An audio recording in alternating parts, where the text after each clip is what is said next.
We would like to thank distinguished members of the press.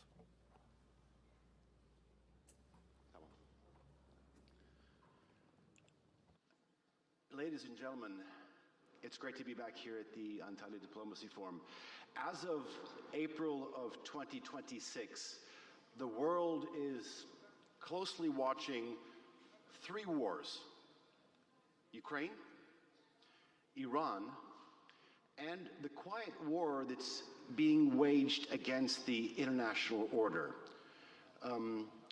And at the center of all these 3, whether directly or indirectly, is the distinguished gentleman that I have the honor to share the stage with. He has been Russia's chief diplomat for the past 22 years.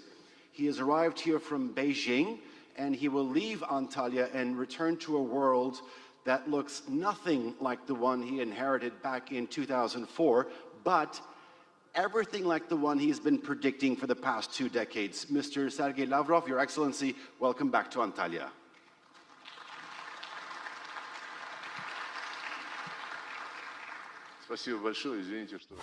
Thank you so much. Sorry for the short delay. Clearly, when you attend such conferences, it is always necessary to have bilaterals with many friends, and I hope that this time these bilaterals will also be useful. Thank you for associating me with 3 wars, as you put it. Well, it wasn't actually in my plans, to be honest. It was not in the plans of the Russian Federation. But by the looks of it, the preparation for these wars was in the plans of those who we called Western partners for the majority of my tenure as foreign minister. I would not now recall the analysis, the overview of political scientists, former diplomats, former members of government in the US, in Western Europe, who basically recognized the way the developments unfold and the logic that we outlined when the Soviet Union ceased to exist and when we realized that we are not taken as equal interlocutors. They do not like to tell us the truth. They like to promise us something, and then they say that, well, it was not a written promise, but an oral promise. This was the case with NATO extension. And we said, well, okay, if an oral promise doesn't mean anything to you, in Russian tradition, when traders reached an agreement, you just need to shake hands, and it was enough. And any deviation from the arrangement, the shaking of hands, was considered as something that is not decent. But when we were told that NATO extension and non-NATO extension was the oral promise, there was nothing written, we proposed, and it actually happened in Istanbul in the OSCE summit in 1999. A document was adopted and it was signed by the heads of state and government, and it stipulated that the security of all countries shall be indivisible.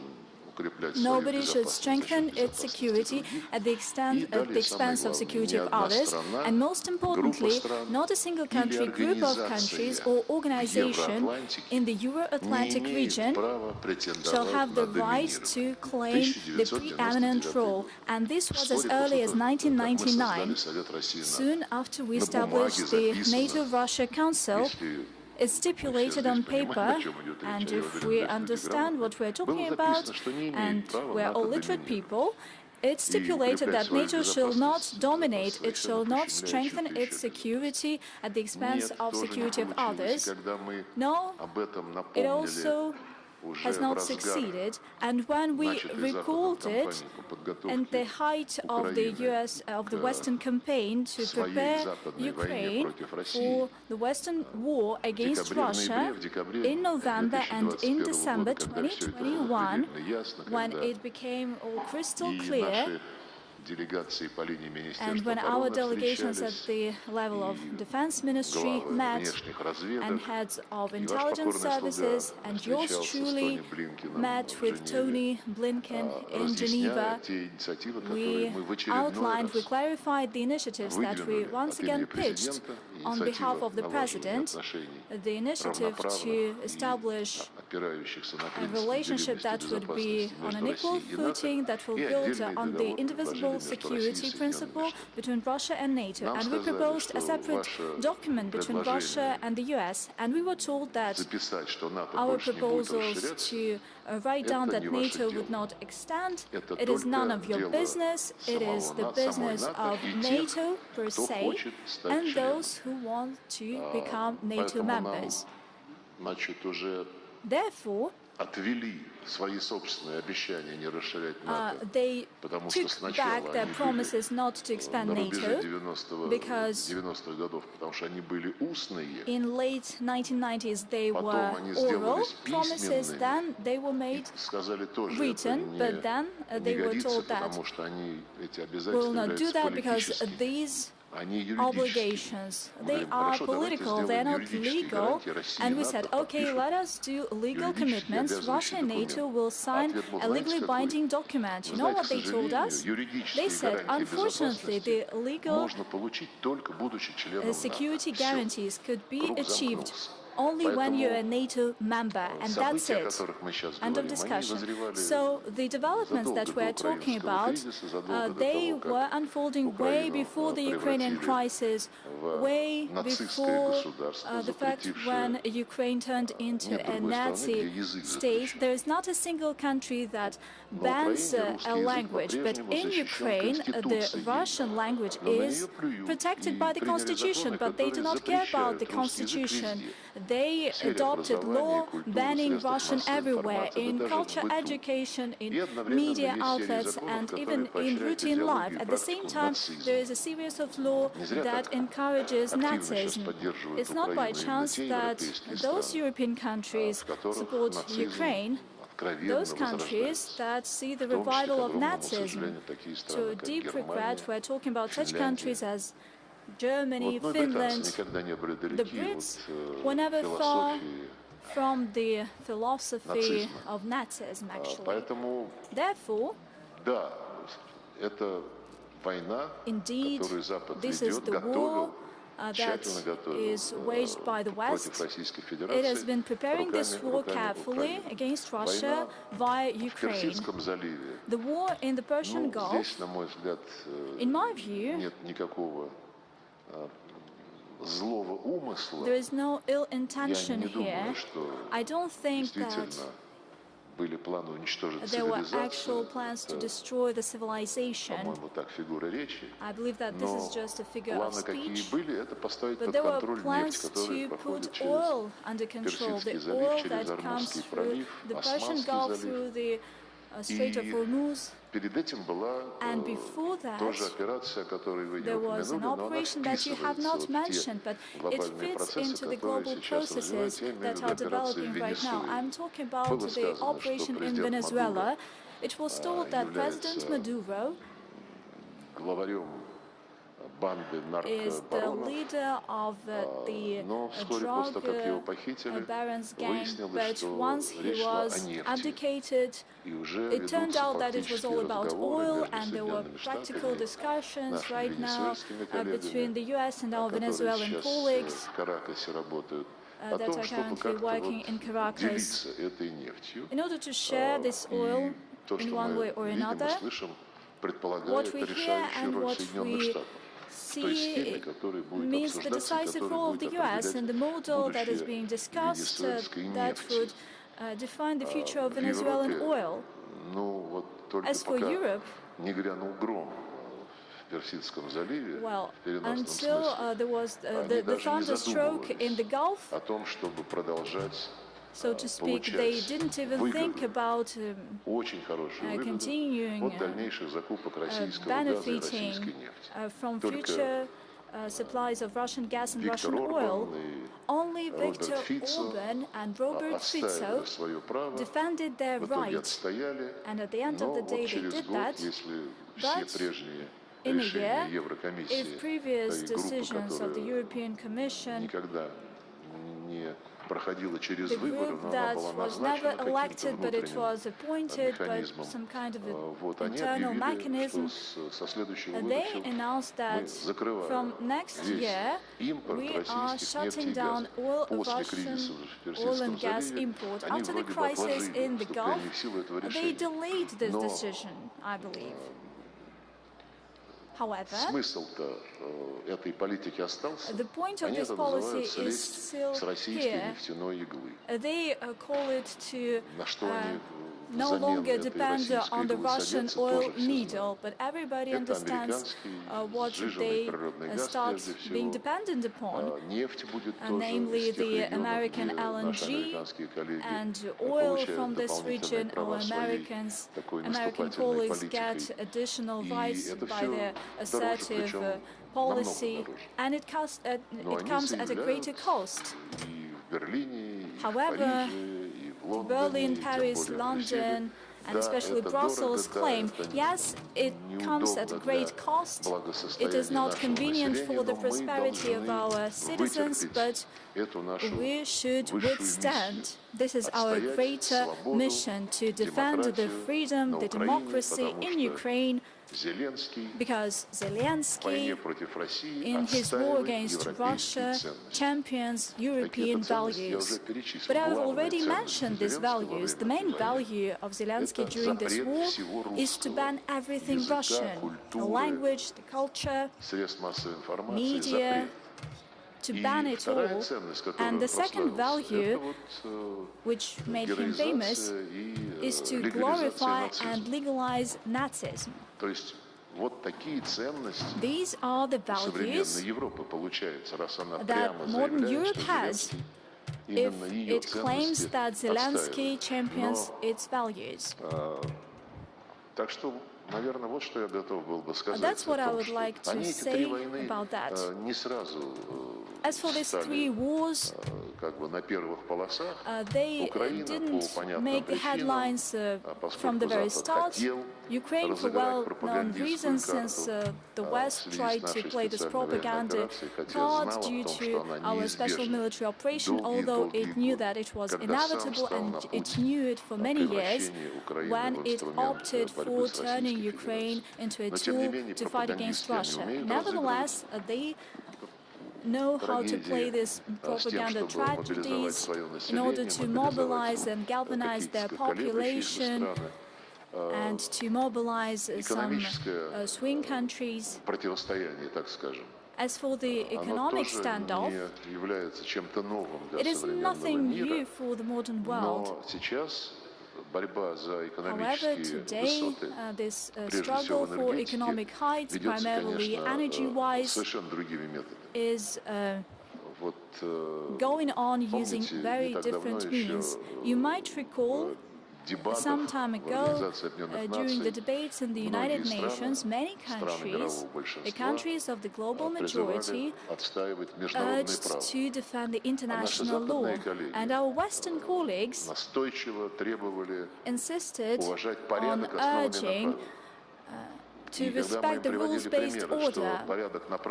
We provided examples that we want to understand what is behind this rules-based order, what's the point of it.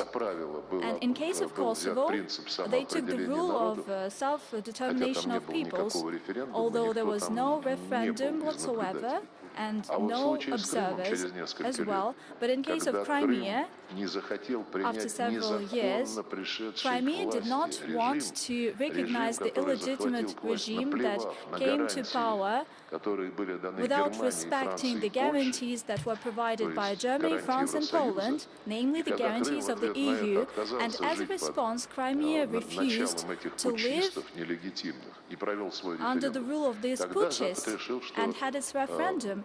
And in this case, the West decided that the self-determination right is not applicable, and what is applicable here is the territorial integrity of Ukraine. Why?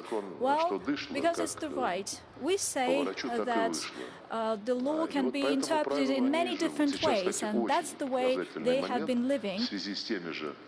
As of now, given the current problem and the ratio, the way the territorial integrity is balancing with the self-determination, for many years during the war in Ukraine, Mr. Guterres, Secretary General of the UN, and his spokesperson, Mr. Dujarric, a French national, every time they get a question from the journalists how you should treat the Ukrainian crisis, they say you should abide by the UN Charter, territorial integrity of Ukraine shall be respected, as well as the resolution of the UN General Assembly that were adopted in great number. They were anti-Russian, they were all put to vote, a great number of countries refused to recognize them, refused to support them. But the most important thing is the territorial integrity of Ukraine. Once the Americans started musing about Greenland, after a day or two they started asking Dujarric, what about Greenland? How can we treat it from the international legal standpoint? And he said, when it comes to Greenland, we will honor sacredly the principle of territorial integrity of the Kingdom of Denmark and the right of nations to self-determination, because both of these things are stipulated in the UN Charter. And then one of the journalists who wanted to get into the crux of the matter and what the UN Secretariat think about that, and they say both these principles are applicable to Ukraine as well, and this happened within 1 minute, and he said, no, these are two different things. I do not know how to comment on that, but I believe that everybody understands this. Am I taking too much of your time? Never, sir. Never, sir. But I do want to jump in because you talked about so much, and I hope I have enough time to get into Venezuelan oil, the kidnapping and the seizure of Nicolas Maduro, Nazism in Ukraine, the Iran crisis. But you started your speech by talking about NATO intentions and that it was stipulated in paper. If I were to make a ill-attempted pun when it comes to paper, the US President Donald Trump said NATO is a paper tiger. Once again this week, he has threatened to pull out of the North American Treaty Organization, citing that his European allies did not support his war on Iran. You, sir, have been predicting this fracture within NATO for decades. My question to you, sir, if you may permit, is that whether you think that a NATO in crisis, one that is perhaps unpredictable, one that is perhaps weakened, one that is threatening to abandon its allies, may actually be more dangerous to Russia than a more stable NATO?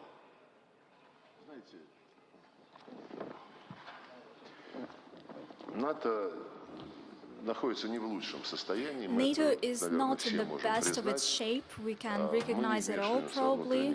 We do not interfere into internal affairs of NATO. We are not running in the territories of NATO member states, neither our ambassadors or other representatives who, against the current backdrop,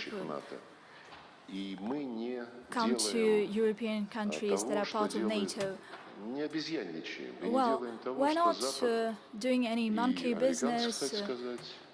The Americans are starting under Biden, and they continue this right now, as well as the Europeans.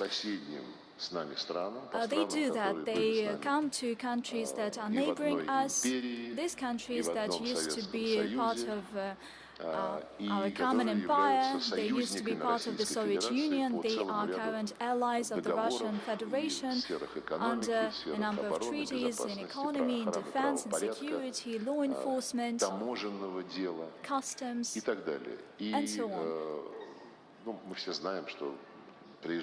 We all know that they come to Central Asia. I'm talking about our American colleagues and colleagues from Brussels, from other places that that are commonly known part of the Western world. And those who are more polite suggest some projects that are at odds, in contradiction with the models and norms that exist, for instance, in the Eurasian Economic Union or the Commonwealth of Independent States. And those who are not that polite, they simply say, we are ready to give you some extra investment, but you should stop implementing long-term projects with Russia. And they call these projects, and there's the third group.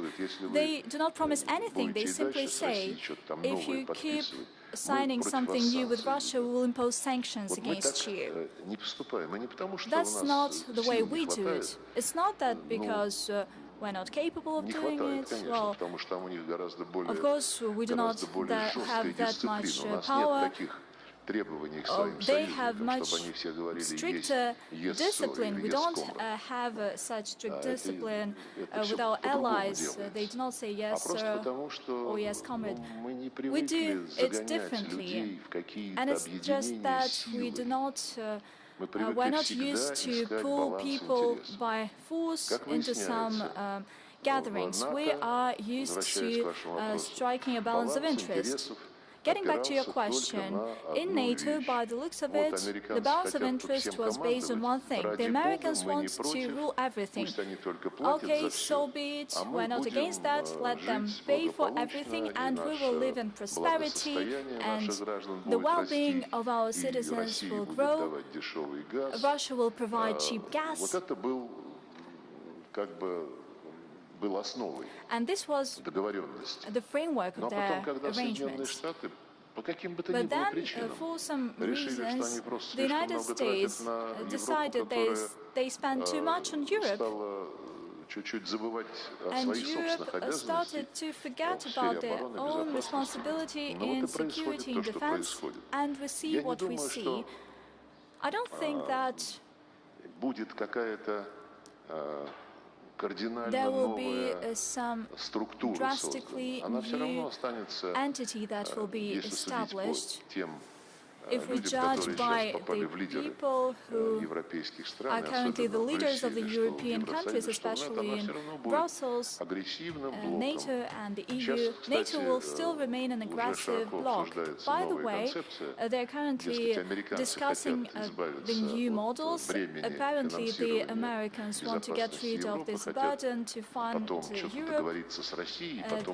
After that, they want to strike an agreement with Russia, and then they want to switch to the long-term confrontation with the People's Republic of China. And instead of that, they propose to establish a bloc that would include the European Union, Turkey, by the way, Britain, and Ukraine. You're right.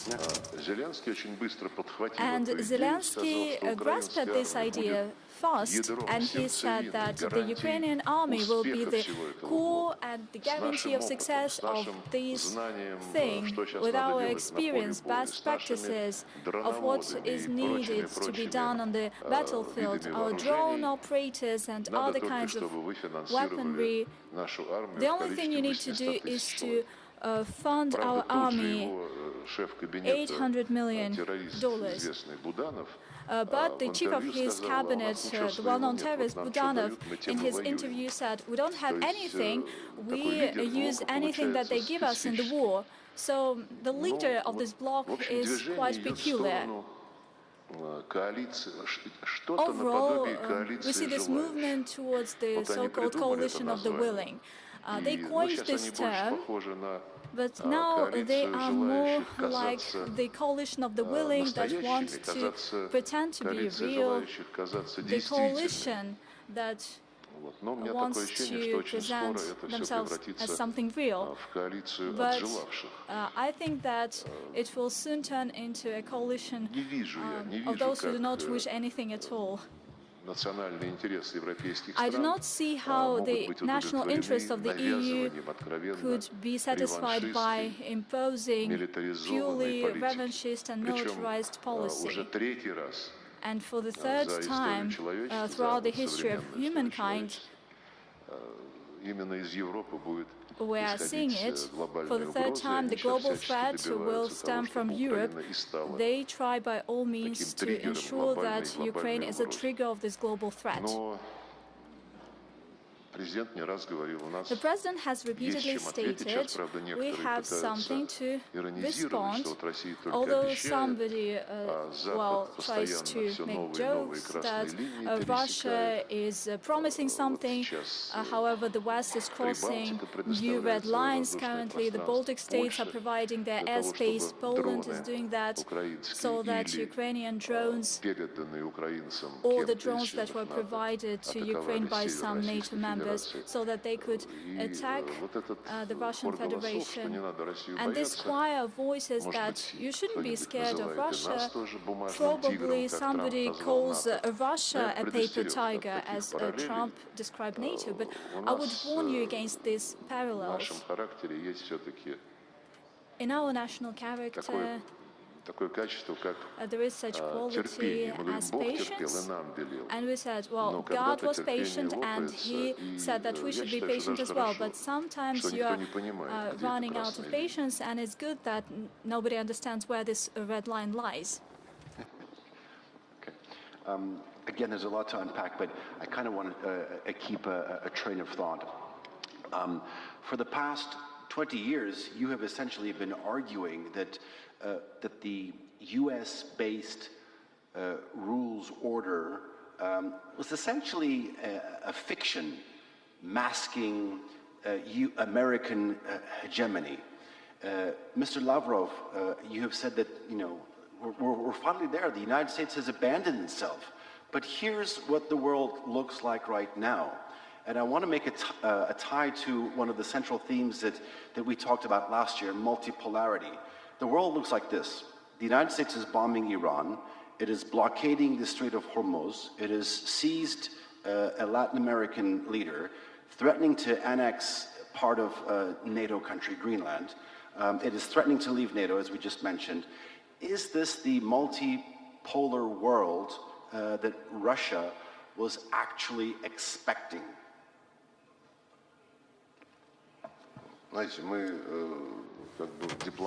You know, we're diplomats, politicians, and we should not be guided by expectations, we should be guided by the realities that we have at a certain point in time.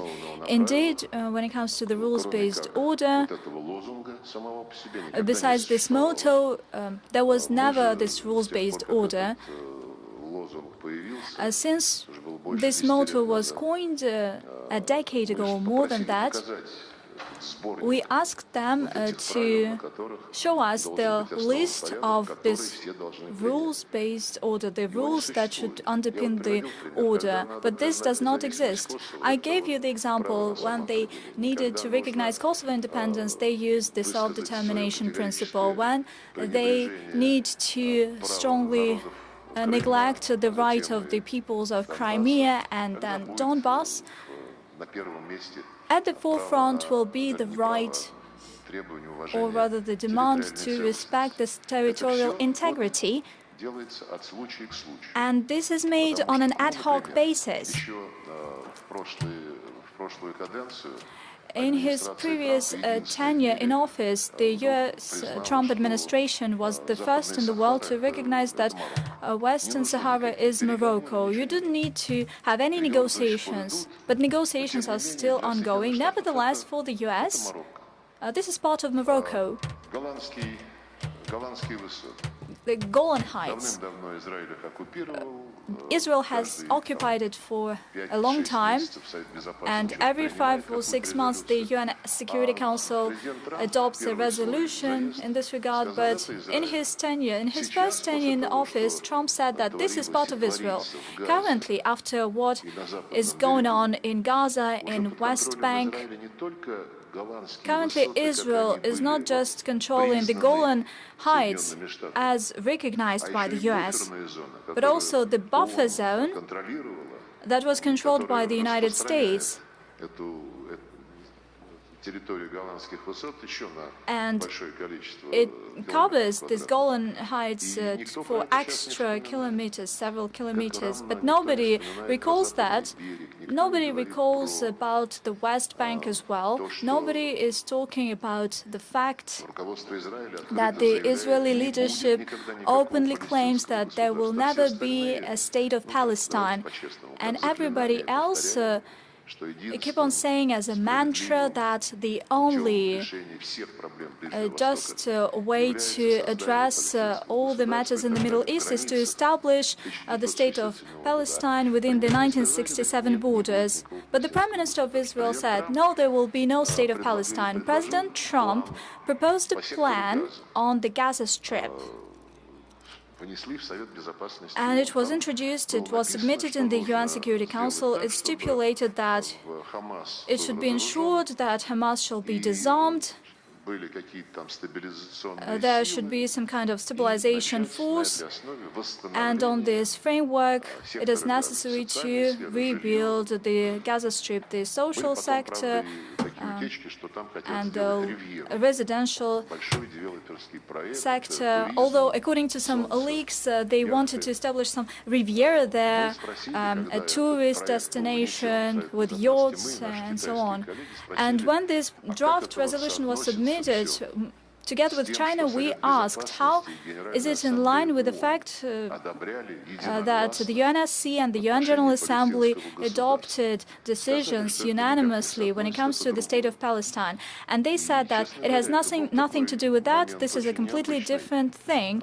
And actually it was quite unusual to see in the UN, in the Security Council, to see a decision adopted there on the matter that has been considered there for 80 years, and a lot of decisions in this regard was made, and something new was introduced that never mentions anything that was done previously in the UN.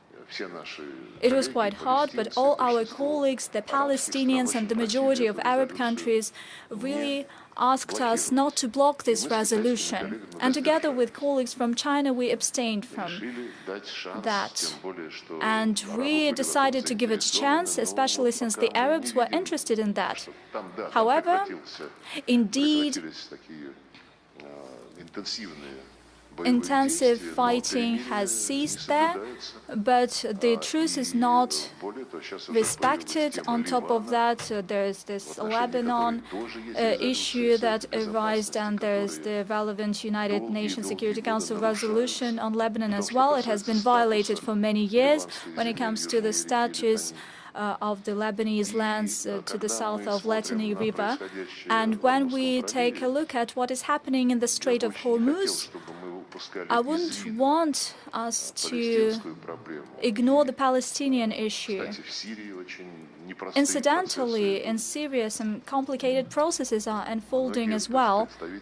Many representatives of the Israeli leadership claimed that, I believe that even Benjamin Netanyahu said that we are witnessing the birth of the new statehood of Israel, and he meant the greater adjacent territories as well.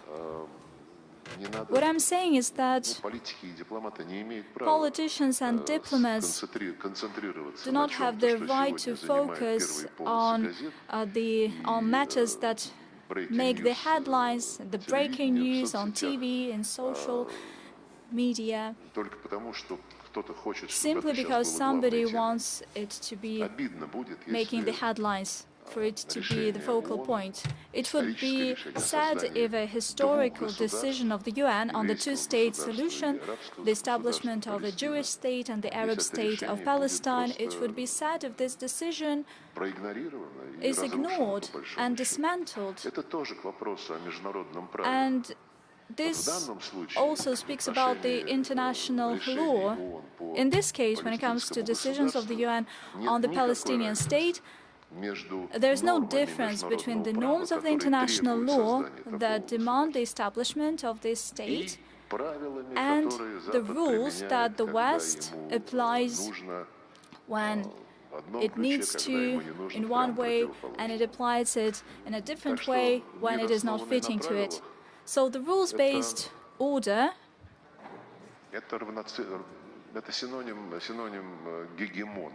is synonymous to a hegemon or the universal emperor.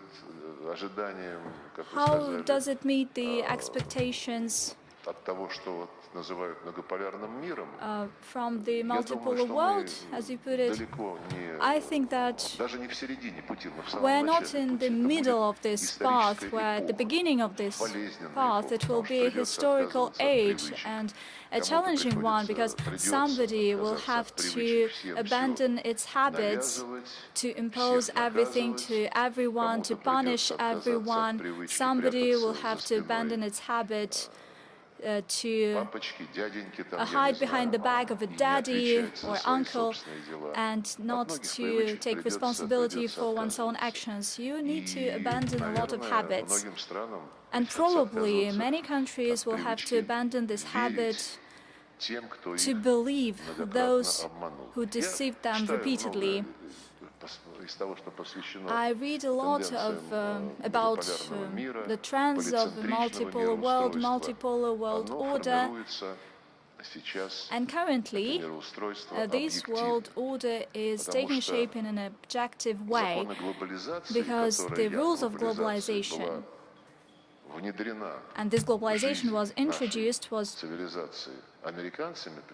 put to life and introduced by the Americans primarily, and it implied the freedom of market forces,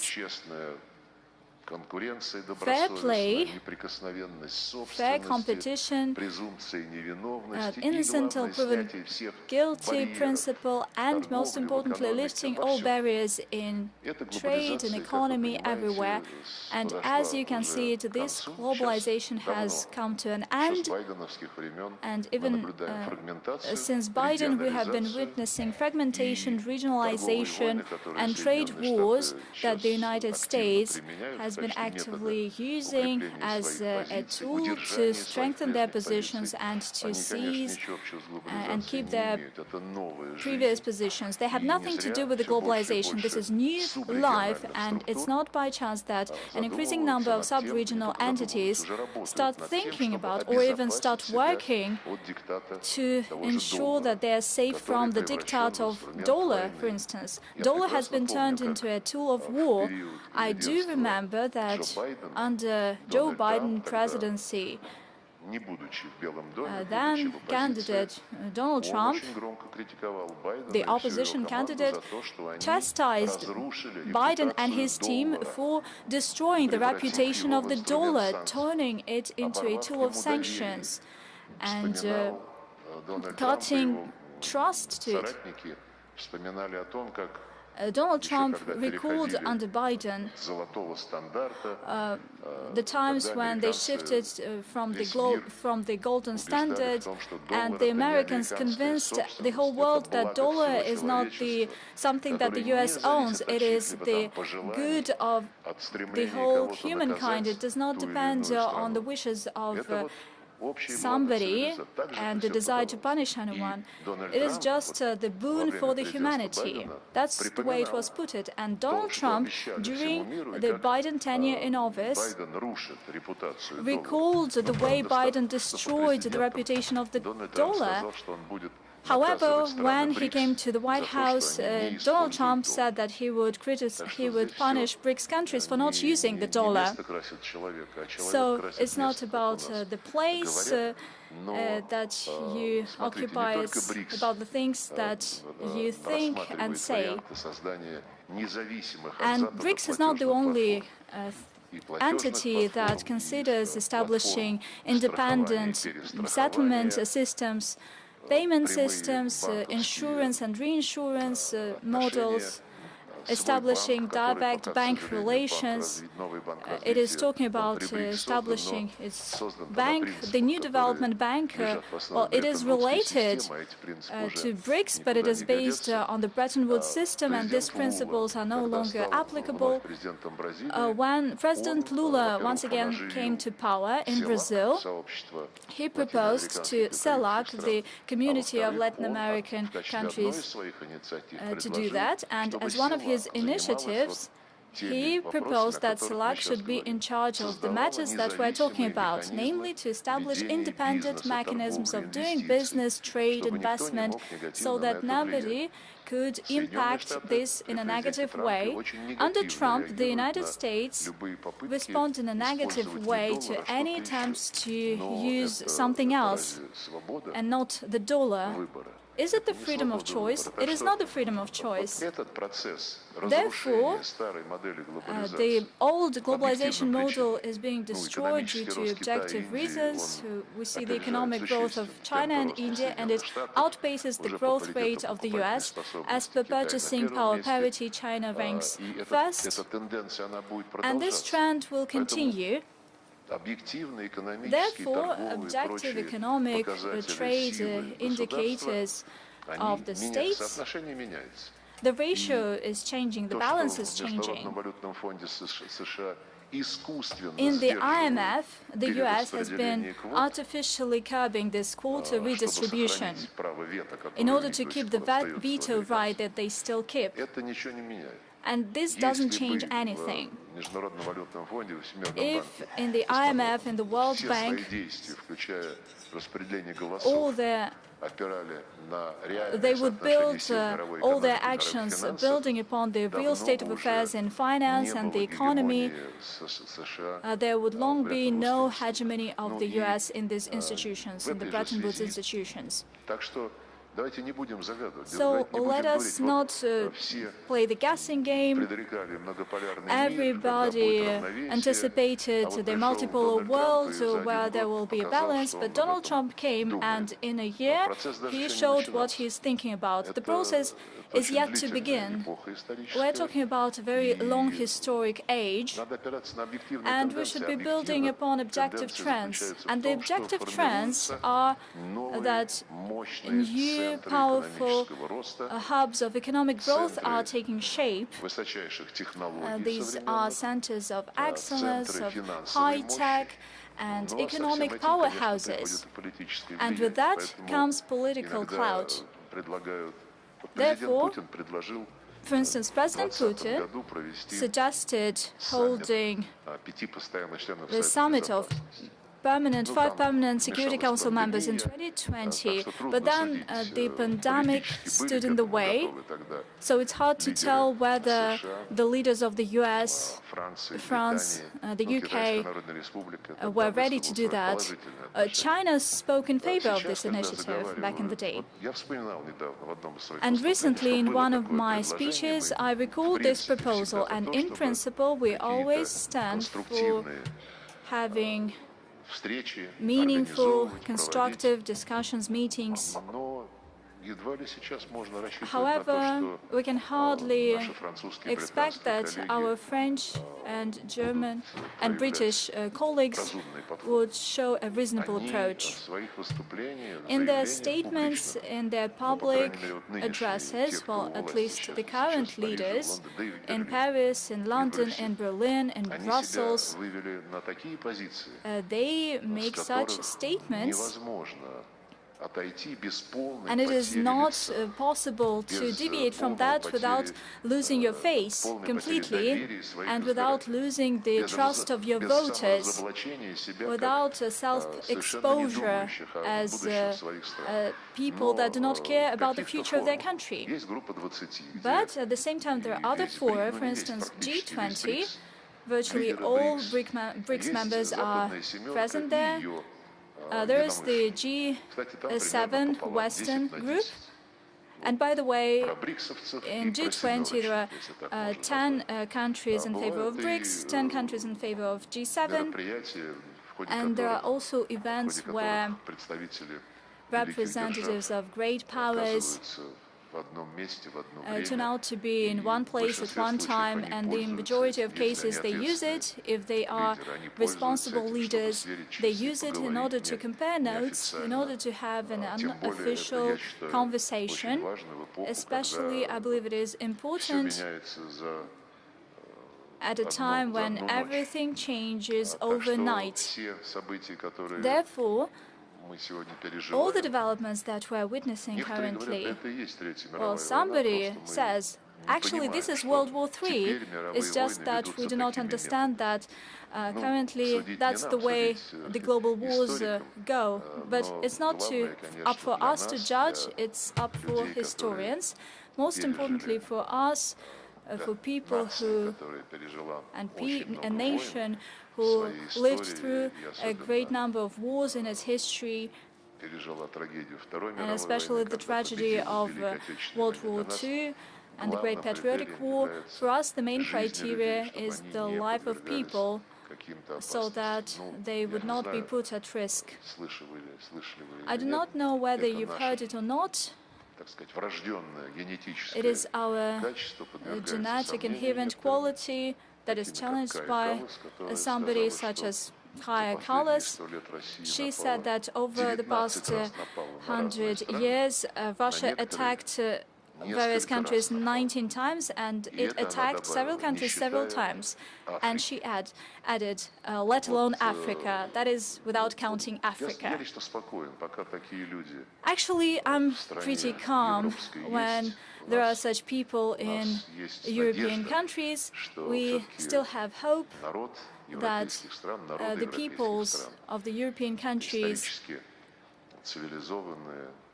that are historically civilized, educated people, they would know the value of such leaders.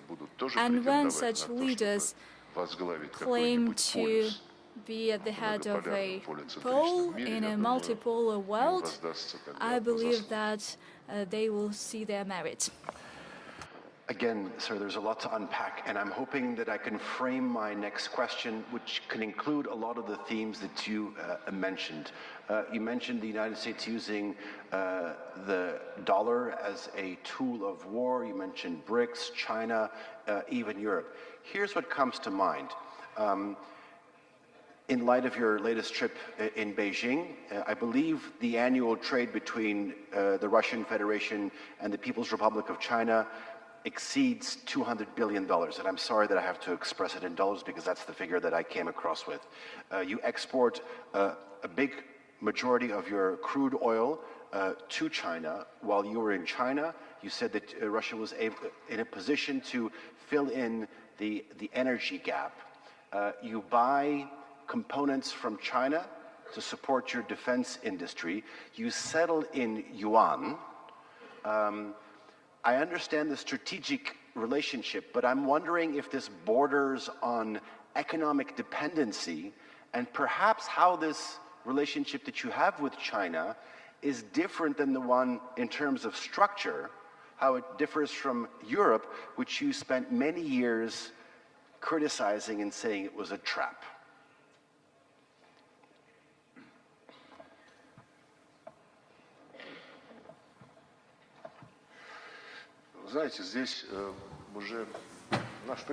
You know, actually, a long time ago, when we used to have structured and active relations with the EU, President Putin touched upon this matter when there were voices in the West that there are pipelines via Ukraine, and they started building Turk Stream, Blue Stream, Nord Streams, and allegedly Europe is starting being dependent on the Russian gas. And President Putin was asked a question, and he said, well, aren't you concerned that we are increasing our dependence on Europe when we build a pipeline? It's not a gas tanker that you can send to any part of the globe depending on the prices. We're talking about pipelines and we're talking about long-term pricing. We do not depend less on buyers than the buyers depend on suppliers. And unfortunately, as it proved with the blows of the Nord Stream 1 and 2, people simply came and said that we do not want you to purchase Russian oil, we'll give our own gas. So it's challenging, it's a complex question, who depends on whom. The same goes for long-term contracts. At some point in time, Brussels started strongly demanding its EU members to get away from long-term contracts and switch to spot trading, believing that long-term contracts, well, this is not the market way, and all the operations should be built on the current realities. But the current realities were made by speculations, but they didn't care about that, although you do understand that. You understand how the oil spot market was developing during the war in the Persian Gulf and the Strait of Hormuz. During the weekend, it calmed down, and then some news unfolded. So we understand all that. But when Europe abandoned long-term contracts, Europe started suffering.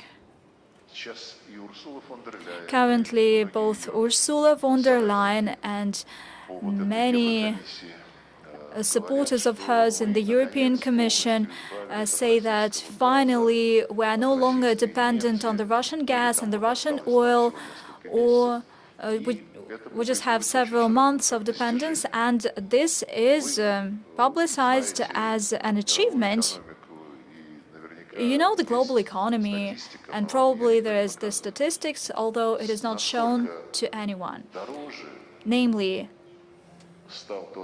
how much pricier the gas became, the gas that Europe purchases from other countries, not in Russia, and how much Europe pays more as compared to what it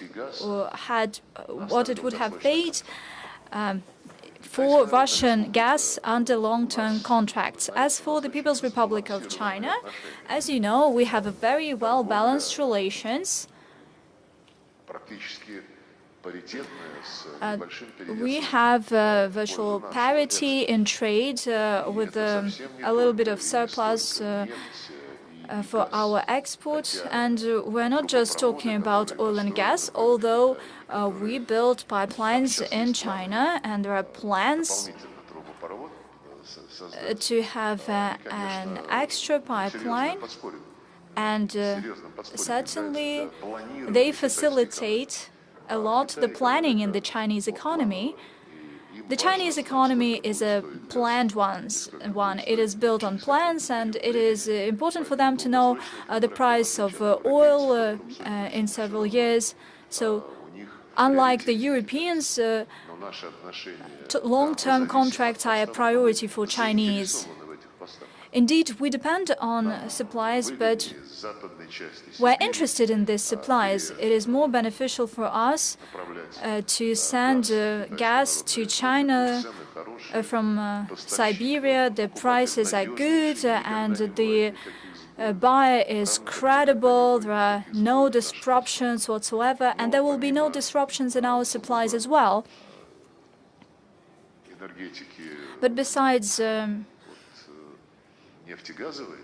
purely energy, oil and gas sector, we enjoy various types of cooperation with China on nuclear energy and high-tech, outer space, many other things.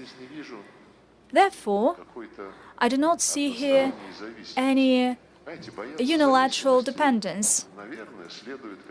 You should be scared of being dependent when you reach an agreement with a partner that has already deceived you repeatedly. In this case, you need to think twice.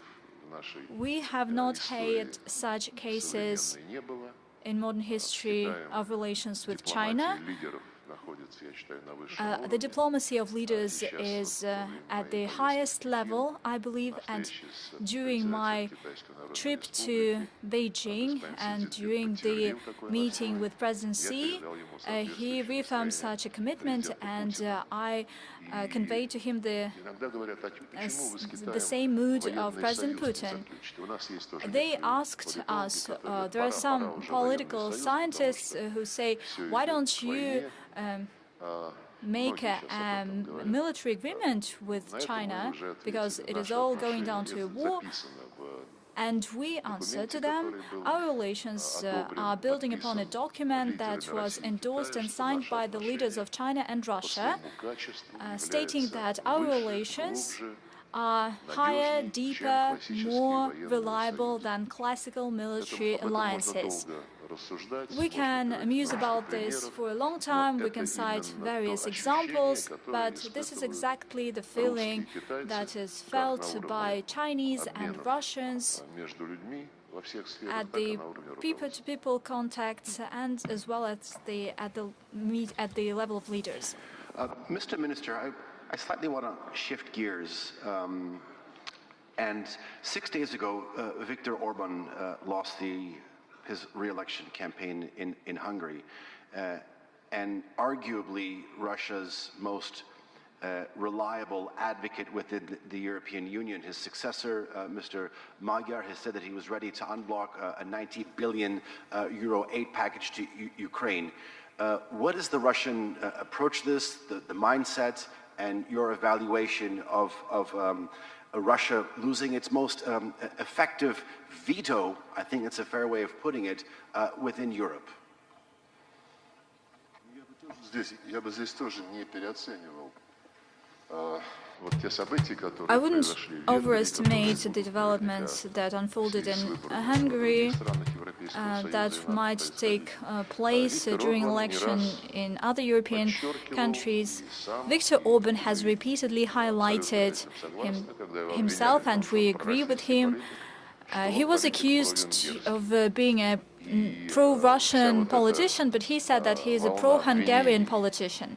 And there was a wave of accusations of any leader being a pro-Russian leader. But all these accusations have one purpose in mind, namely to hide the deep contradictions that exist and that are fueled between the national governments of the EU countries that were elected by their people on the one hand, and the bureaucracy that is sitting in Brussels and that came to power not as a result of an election, but as a result of a trade-off. Everybody gathers. Well, just like in Britain, Prime Minister could go, could resign, and they will decide who will be the next Prime Minister in a closed room. We know from the Soviet times, from the Tsar times, that any bureaucracy can replicate itself, it can expand itself. Take, for instance, the National Development Agency of the US, and the Trump administration came to the White House a year ago, and it found out about that. So this bureaucracy has some kind of norms and rules. They are not abstract. These are not abstract rules that underpin a world order, for instance. But in the EU, they have a lot of rules that stipulate all the things, all possible things. So the actions of the current European Commission, according to a greater number of politicians and lawyers and political scientists, exceed by far the mandate that is given formally by the European Commission. It all started during the pandemic. As you all know, they purchased a great number of vaccines without respecting the necessary requirements, including requirements for the quality of the vaccine. So there is this standoff, and Viktor Orban raised his voice against this bureaucracy. He never said, "I demand that we all should make friends with Russia." He never said it. As for 90 billion, in the beginning, they failed to steal the Russian money, namely our national reserves that were illegally arrested in Europe, and after that, they came up with this idea to have a loan that will be insured by these stolen Russian assets. And Orban said that I will join this decision once Zelensky opens the Druzhba pipeline, the friendship pipeline, and he hasn't done it so far.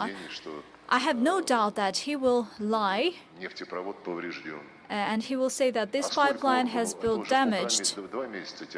And it's been going on for 2 months already. You know how much time it took for Orban and Robert Fico to make the European Commission to kindly request Zelensky to allow the European experts to come to Ukraine and to take a look whether there is indeed a damage done to the friendship, the Druzhba pipeline. It took a couple of weeks to reach this agreement, but at the end of the day they were not allowed in to inspect the pipeline.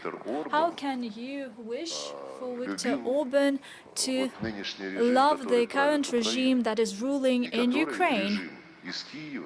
This regime, by the looks of it, is ruling the rest of the EU, at least the European Commission. So accusing him of being pro-Russian, well, I wouldn't do that. You see, President Putin does never say no to contacts if any colleague of his makes this initiative. Macron wanted to visit us after the special military operation began, and he did. Former Israeli Prime Minister wanted to come to Russia, Bennett, and he did come, and he had a very interesting idea. Then he took it to Kiev, and unlike Moscow, Kiev rejected this idea and turned it down. Many other leaders came to us, Orban, Fico. We never abandon this, we never say no to this, but this doesn't mean that a person who believes that it is normal for a leader of a country, big or small, to talk with his counterparts, that he should become some kind of an outcast. You see, we have a lot of differences with the current US administration, especially when it comes to practical matters. I'm talking about sanctions. They were never lifted. They were introduced under Biden. The diplomatic property was not returned. And our companies even face new sanctions. Lukoil and Rosneft, as you know, these sanctions were introduced by the Trump administration. And they do not hide that the goal is to ensure the dominance of the US in the global energy markets. Add to it Venezuela and these attempts in the Gulf. And by the way, there are talks that the American companies want to buy the part of the Turk Stream that is owned by the Europeans, that they want to buy the transit pipeline via Ukrainian territory. So they have set this goal of energy dominance. Nevertheless, I think that, well, there's a discussion that is long overdue on how the Americans see the future of our economic relations, because they always say, we will deal with Ukraine, and after that we'll have boundless room for win-win interaction. But at the same time, unlike Biden, who banned any contacts whatsoever, and he started demanding that everybody else should isolate Russia as well. Once he got back to the White House, Trump spoke in favor of a dialogue. We had a meeting with Marco Rubio in February 2025, and we continue to talk. Now, there was a meeting in Alaska, there was a meeting on the sidelines of the UN General Assembly. There are contacts at other levels, including on Ukraine. As you know, there are a lot of questions that are raised, and there were examples that when it looked like we reached an agreement, but something has been failing, and some envoys from Brussels and adjacent European capitals come, and Ukrainians come somewhere and hush with somebody. Nevertheless, we do not say no to a dialogue, just like the Americans. These are serious questions. You started our conversation citing the three developments, three events.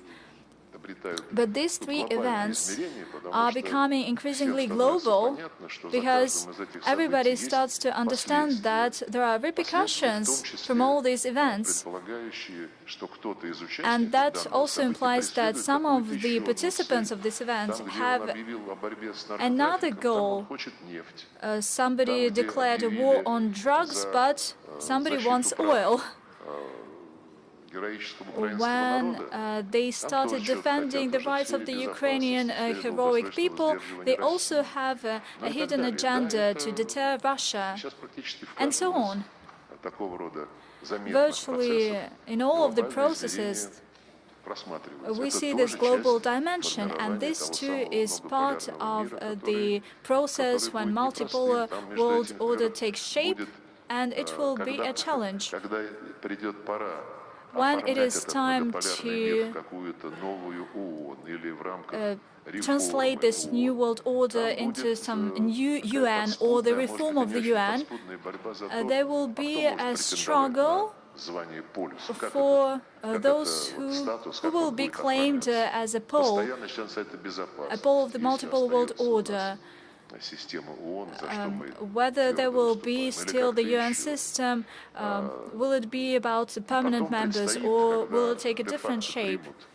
And when they recognize that there is a group of countries that deserve to enjoy not special rights but special responsibility for the future of the world, in this case we'll either expand the UN Security Council, we are ready to do that, or some new forms will be found.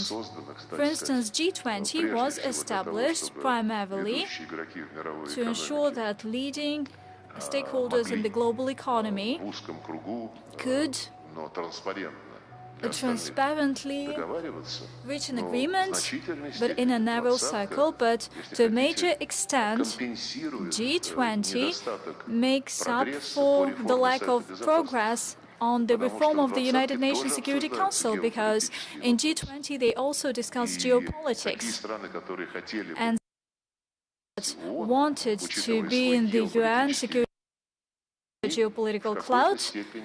To some extent, within G20, they satisfy partially their aspiration. And there will be an increasing number of such formats. We've already mentioned BRICS. It is an entity that brings together several future poles or existing poles. And the BRICS itself could be a pole, just like the Shanghai Cooperation Organization. The poles could be national and supranational.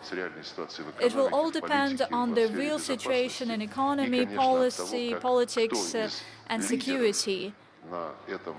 And who among the leaders at this point in time of our development, who will be at the helm of these emerging poles, and how they will realize their responsibility to ensure that these poles coexist. Mr. Secretary, you talked about you having many differences with the United States on many different levels, hidden agendas.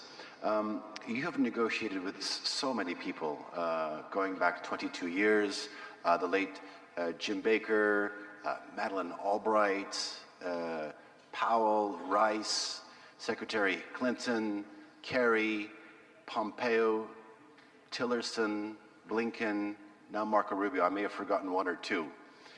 We're kind of coming to the end of our interview, so I feel a little more relaxed in asking you, behind the cameras, is there anyone that you felt was more genuine towards coming to agreements on major issues?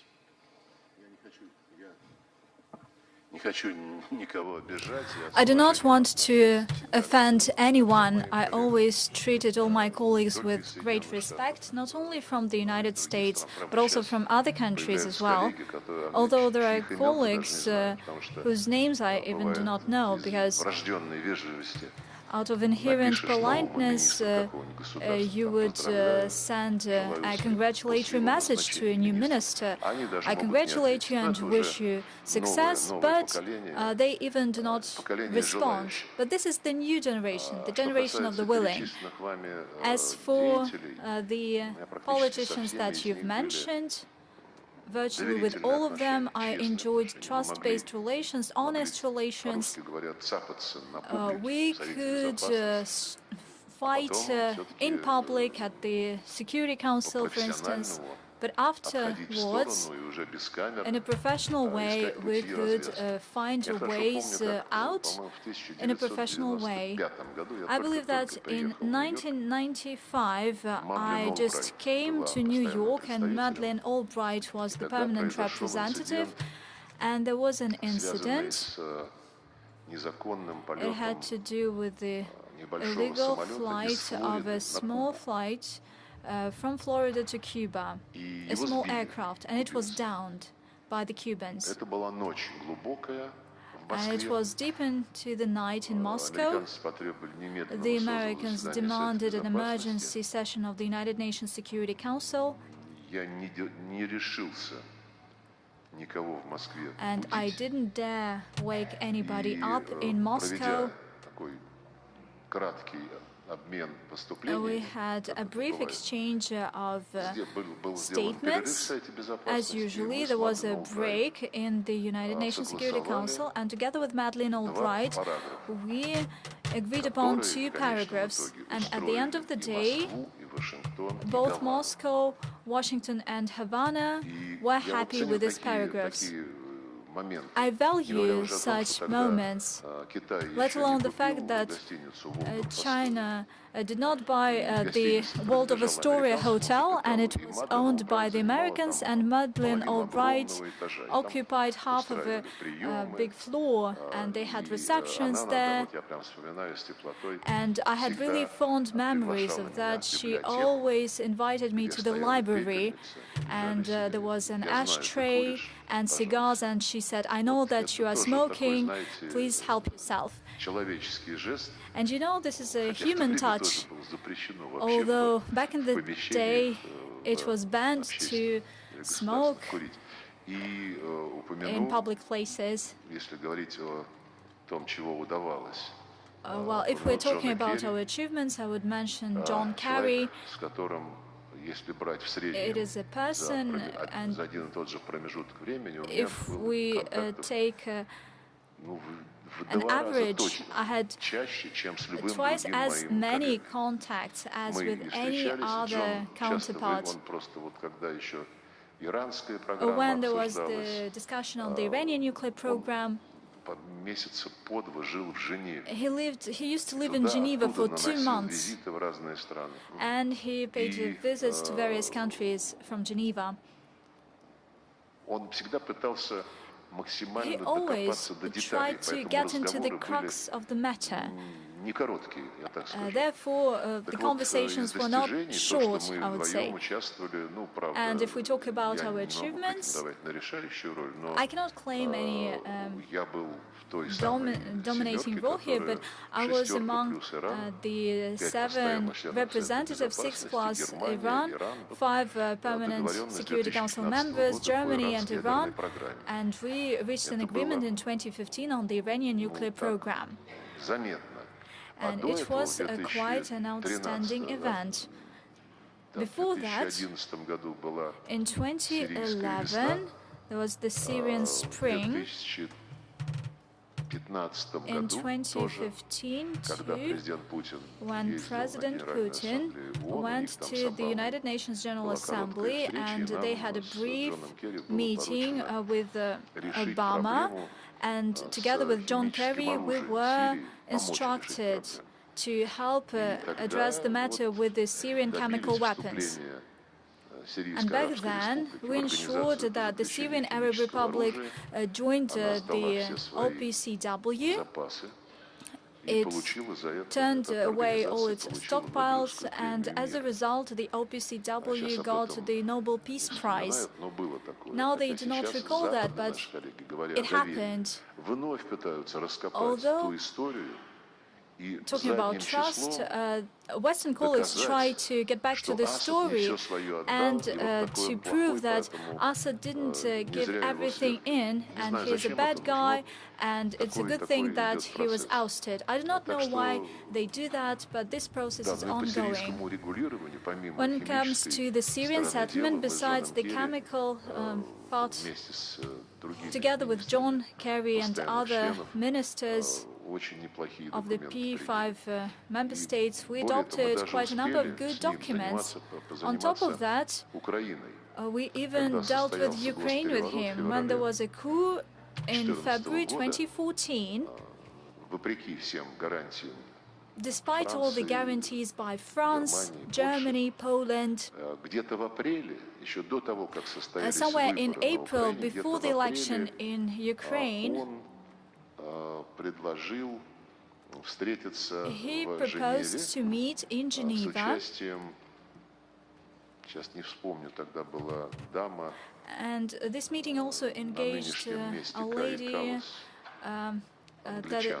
the Brit, well, currently this post is occupied by Kaja Kallas, Cathy Ashton. I'm talking about Cathy Ashton. And there was Andrei Deshitsa, who was an acting foreign minister in the putschist government in Ukraine. And actually, we gave a chance to ourselves to put something on paper.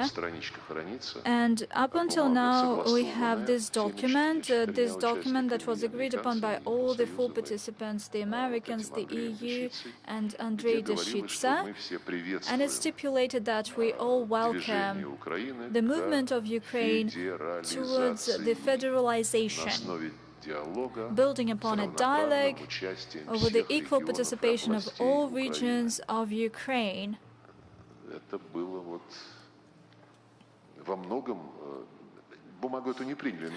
This paper was not adopted, but to a major extent the readiness of this regime, the readiness to federalize,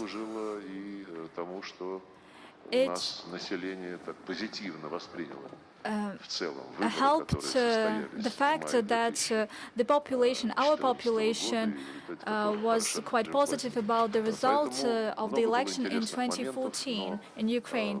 Therefore, there were a lot of interesting things. I wouldn't highlight somebody as the one who is more close to me, or not that close to me. Everybody had their own peculiarities. Amazing. Really enjoyed listening to your anecdotes, sir. Maybe we get a couple of questions from the audience before we come to the end of this session. Olga? We'll get you a microphone. Спасибо.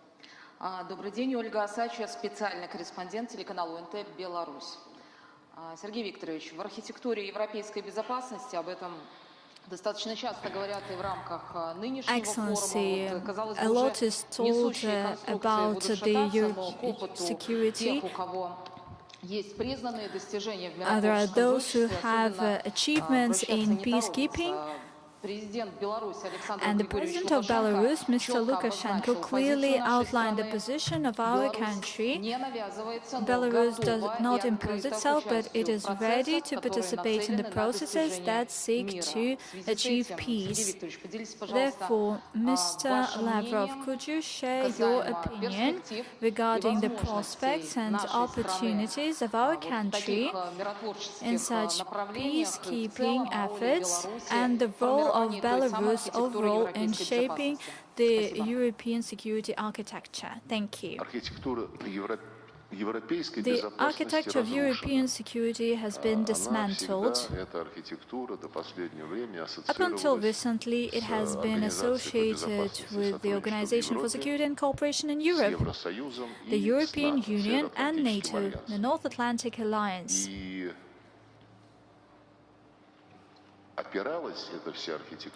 This architecture built upon Euro-Atlantic concepts. Allegedly, the US and Canada are part of our architecture. The EU allegedly was a special non-Atlantic, non-Euro-Atlantic stakeholder, but it became a Euro-Atlantic because it signed several agreements with NATO that basically subdue the EU to NATO, stating that it is ready to implement all its instructions. Currently, maybe something will change given the way the Americans treat NATO. Probably the EU would count on its own resources when the Americans make them spend 5% of GDP on defense, but still it will engage the UK, hence we're talking about the Euro-Atlantic region and not Europe.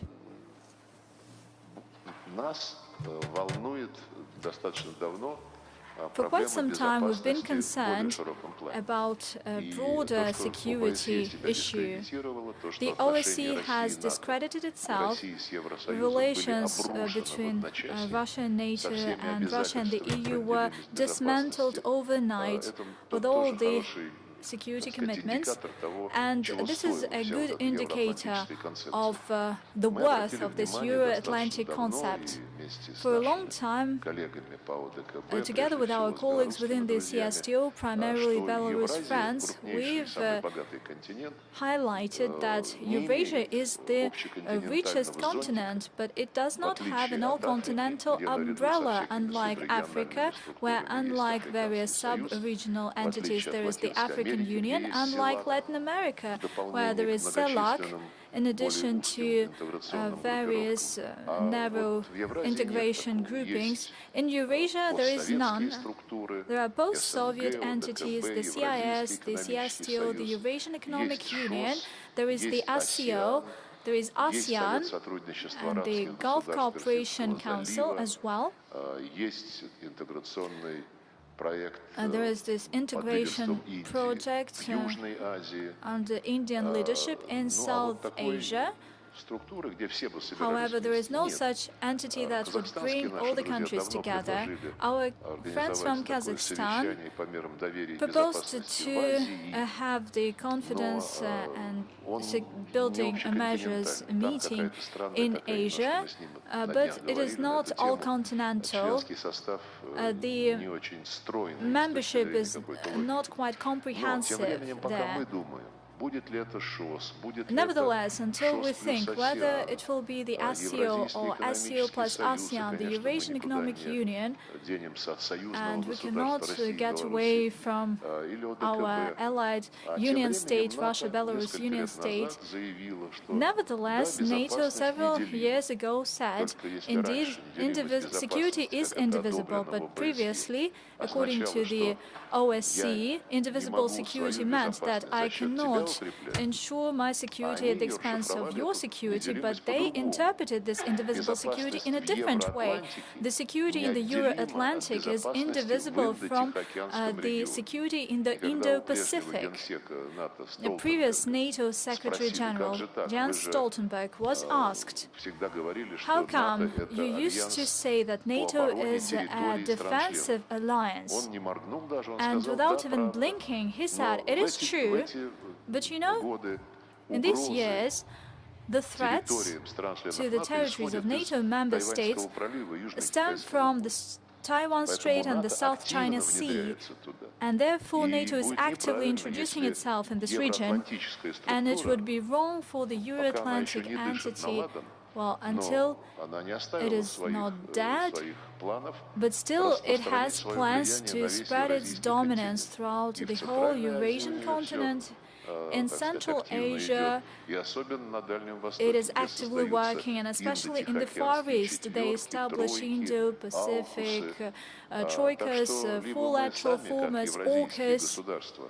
It's either we, Euro-Asian countries, that should think about gathering together and decide the fate of the richest and most populous continent, or we will be silent and passive observers of NATO seizing this space.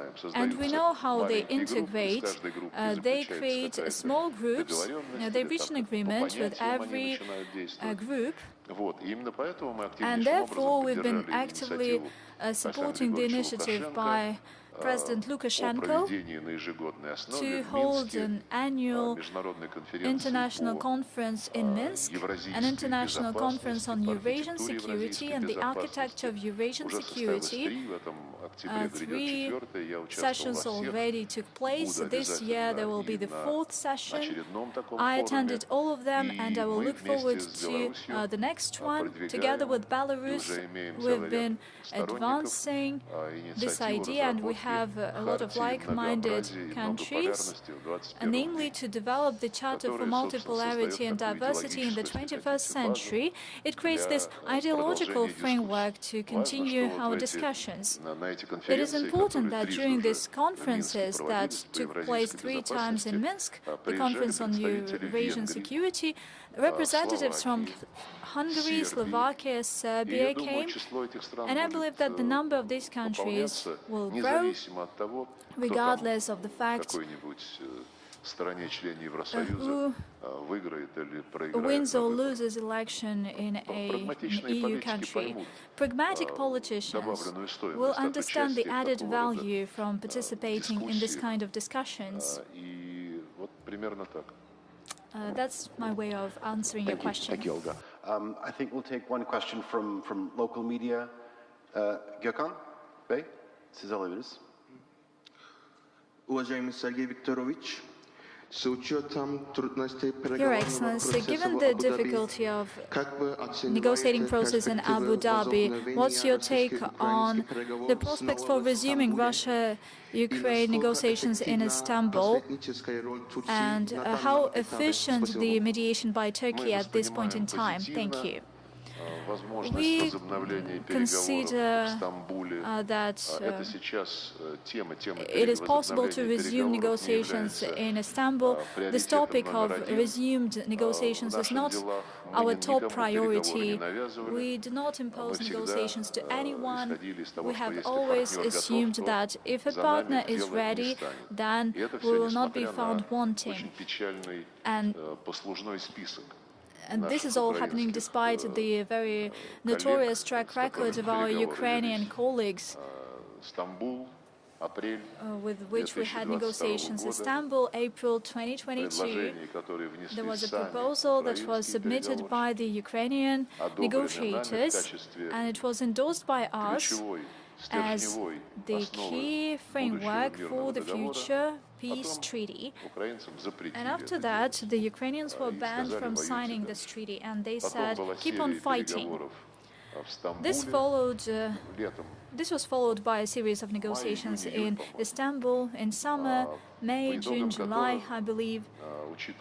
And following these negotiations, and given that Ukrainians complained about a low level of negotiators, and they complained that we only discuss humanitarian affairs, exchange of POWs and bodies, we do not discuss anything meaningful, and we left this latest meeting in Istanbul with a proposal to Ukrainians. First, to increase significantly the level of delegations, heads of delegation, and they know what we were talking about, and to establish 3 negotiating groups under the Istanbul process. A group on humanitarian matters, on military matters, and on political matters.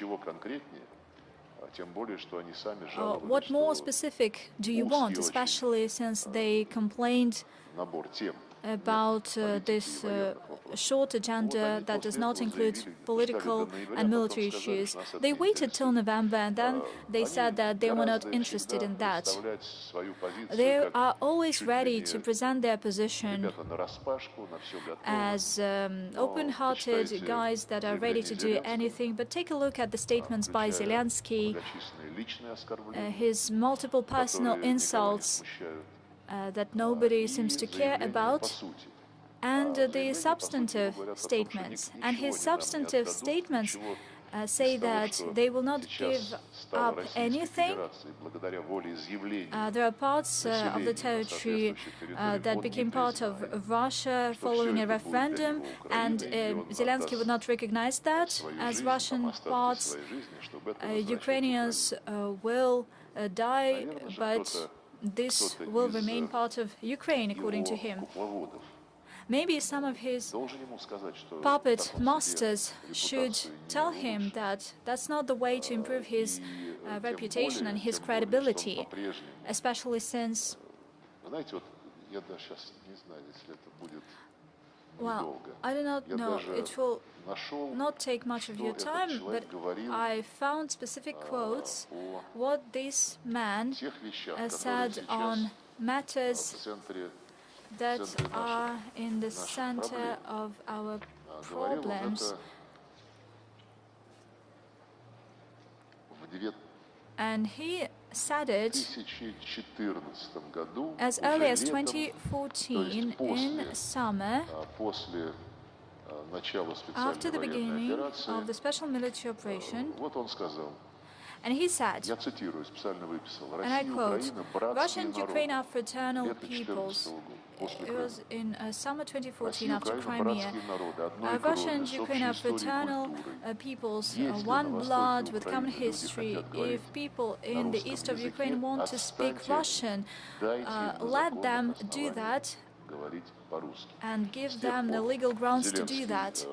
Since then, there were interviews of Zelensky and that he made before the special military operation, and he called Russians as species, not humans, and he publicly said that if somebody lives in Ukraine and feels that he belongs to the Russian culture for the future of their grandchildren and children, they should go to Russia. And now he demands only one thing: to stop at the line of contact, not to change anything, be it as it is, despite everything that is going on to everyone right now. And it will not be the Russian part, it will be the occupied territory, and for that he demands security guarantees from the West, including staffing 800,000 prone army of Ukraine. Starmer and Macron already say that in the territory that will be left in Ukraine after the war, some international forces should be deployed. And Starmer said that there should be international military bases in Ukraine. Hence, we have two conclusions. Europe, following Zelensky, sees in this security guarantees only one thing, or the two things. First, to keep this Nazi regime and in power. Second, and to keep it in order to continue to mount physical, material, military threats against the Russian Federation.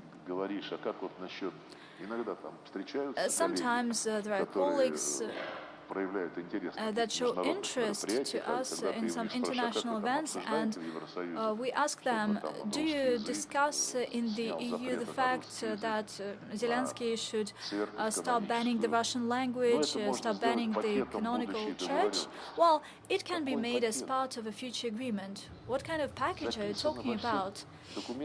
All the documents, starting with the UN Charter, stipulates that everybody shall respect human rights, including linguistic and religious rights. This should not be the bargaining chip. They should defend the European values. And here we see the hypocrisy.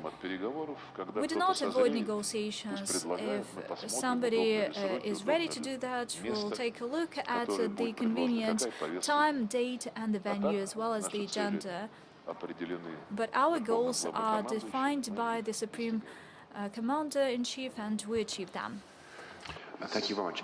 Ladies and gentlemen, please join me in thanking His Excellency Minister Sergey Lavrov for this in-depth and candid discussion here at the Antalya Diplomacy Forum. Thank you very much.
everybody please take your seats?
to English will be on Channel 2.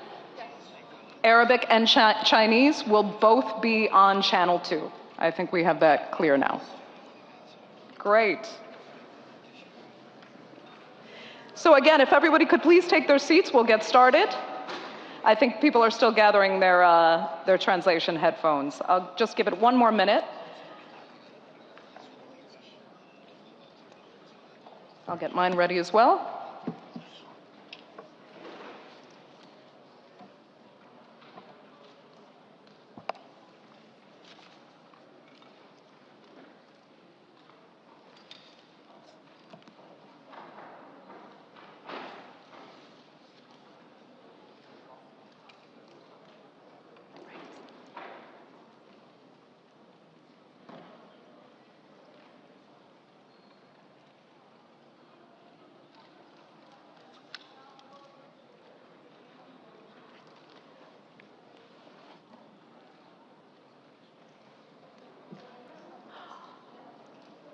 Okay, before we get too far behind schedule, I think I'd like to get started. So I will give a brief introduction to this afternoon panel, the Middle East in Global Politics. Nice broad theme. But actually it's incredibly pertinent because given what we've witnessed over the last 6 to 7 weeks, it is as clear as ever that for as far away as the Middle East might seem, to people in North and South America, most of Europe, as well as Africa, what happens in this region affects really everybody's life, even at the most fundamental level. The sheer amount of oil, of natural gas, of fertilizer, it literally keeps the global economy moving. And now that its trade flows have been fully disrupted and destabilized by the US-Israeli war on Iran, we're seeing countries as far afield as East Asia having to declare states of energy emergency as they struggle to keep their economies and their social ecosystems really moving. Now, somehow, in the middle of all this chaos, the Trump administration said it's still ushering in a golden age of the Middle East, which is incredibly hard to reconcile with what we're seeing now, as well as the fact that this action by the United States and Israel seems to be fundamentally changing the global world order, as even their strongest allies are now seeking to find ways to maneuver around the United States rather than work with the United States. So, via this panel, we'll look at where the Middle East stands now in global politics and where it might stand in whatever new world order emerges. So let me now introduce my very esteemed panelists. Yusuf Al-Dubey is the Assistant Secretary General for Political Affairs at the Organization of Islamic Cooperation. Zhang Ming is the former Secretary General of the Shanghai Cooperation Organization, as well as the former Chinese Deputy Foreign Minister for the Middle East. And Luigi Di Maio is the Special Representative for the Gulf region for the European Union. So glad all three of you are with me, and I really couldn't ask for better voices on this topic. So let me start here with Yusuf. The Middle East is obviously not a monolith. It's actually, sadly, some might say, terribly divided at times, even while a huge majority share a common religion. So, even while Iran targets its Gulf neighbors, its Gulf allies of the United States, is there a chance that some sort of unity could arise from the chaos that we're seeing now, the chaos of this war on Iran?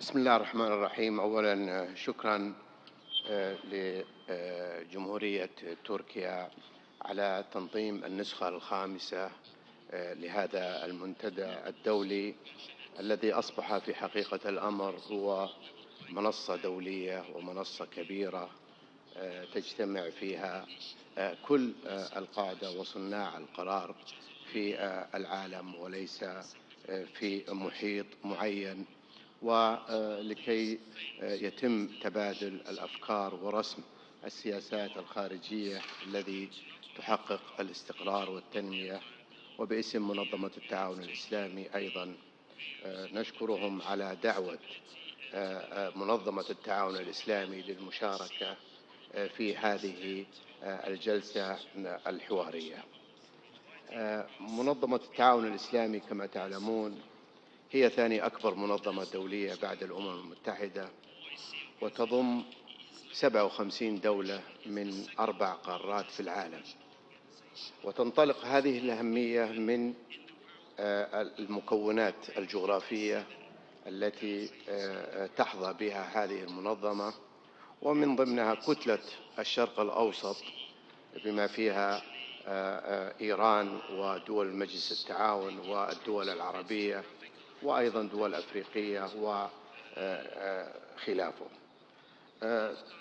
كما تعلمون أيضا منطقة الشرق الأوسط تعتبر إن صح التعبير من أهم المناطق الاستراتيجية في العالم اليوم، لأنها تحظى بثقل اقتصادي وثقل في وجود الطاقة وأيضا الممرات المائية التي تغذي كل دول العالم، وآخر الإحصائيات تتحدث عن 25% من نسبة الطاقة إلى دول العالم الإسلامي. هذا الموقع الاستراتيجي الحقيقة خلق صعوبات وتباين في وجهات النظر بين هذه الدول سواء المطلة أو الغير مطلة، وأصبح الصراع والنفوذ في هذه المنطقة منذ زمن بعيد، وتكرس في الفترة الأخيرة في هذا الصراع الذي كلكم تعرفون ماذا حدث فيه.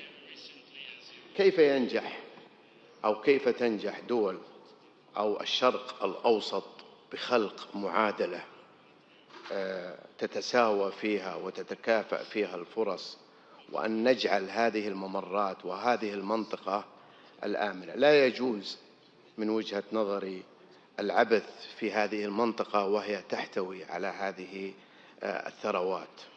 منظمة التعاون الإسلامي منذ البداية كان لها موقفا واضحا وصريحا، ومنظمة التعاون الإسلامي الكل يشهد بحياديتها وبنزاهتها تجاه المواقف وتجاه الصراعات في أي دولة في العالم، وقد شهد على ذلك الأمين العام للأمم المتحدة بأن منظمة التعاون الإسلامي تعمل بدون أجندات أو تعمل مع أو ضد.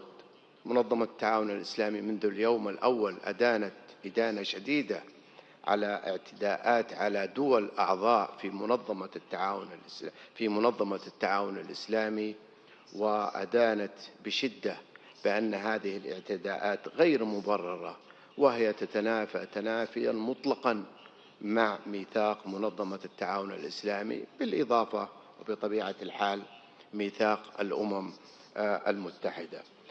لا شك أن التواصل والثقة وإقامة التعاون بين جميع الأطراف، لا سيما إذا كنا نتحدث عن دول تجمعهم مظلة واحدة ويجمعهم إقليم واحد ويجمعهم دين واحد إن صح التعبير، أن تتصارع على نفوذ ليس في محله.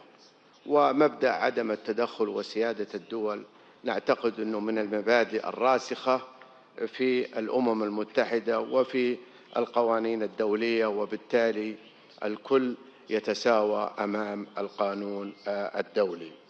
لا شك أن هذه الصراعات في هذه المنطقة، منطقة الشرق الأوسط، التي أكدت بأنها يجب أن تخلو من الصراعات حتى لا يتأثر المسار الطاقوي ولا يتأثر مسار الغاز ولا يتأثر مصالح الدول سواء في الشرق أو حتى في الغرب. اليوم نجد التلوث البيئي أيضا أصبح من آثار هذه الصراعات التي سيدفع ثمنها الأجيال القادمة. وأيضا عندما نتحدث عن الطاقة النظيفة أيضا والطاقة الشمسية، هذه المنطقة زاخرة بطاقة شمسية كثيرة. خلاصة القول ونعيد ونكرر في منظمة التعاون الإسلامي أن هذه المنطقة هي التي تصنع السلام في العالم، وهناك لا شك هناك دول تؤجج الصراعات. نحن نشاهد النظام الصهيوني ماذا يفعل في فلسطين وماذا يفعل في غزة. كل هذه الصراعات ناتجة من وكما تفضلت خلق قواعد جديدة وخلق نظام عالمي جديد. أعتقد دول الشرق الأوسط أو دول هذه المنطقة على وعي تام بما يمكن عمله لتجنب الصراع، ونحن نتابع هذه الأخبار التي نسعد إن شاء الله أن تنتهي إلى أن يكون هذا المكان وهذه البقعة الجغرافية معافاة وسليمة من الحروب. شكرا لك.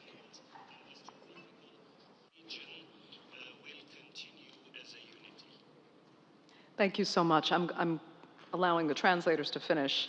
A follow-up question, though, for you, if you don't mind. There was a semblance. You say all these countries really need to work under a single umbrella in the Middle East, that would benefit the greater good for the region.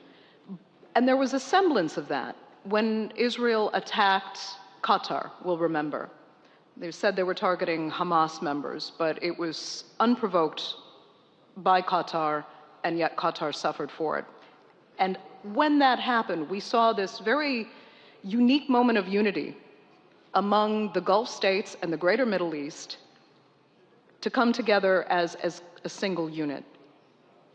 It seemed to culminate, though, at that point only in a statement made and kind of a show, maybe some argued, before the cameras. Do you think there's a way in the future that that kind of unity can be properly capitalized on to come together as an entire region, as the Middle East itself, and work in unity better as they did in that moment?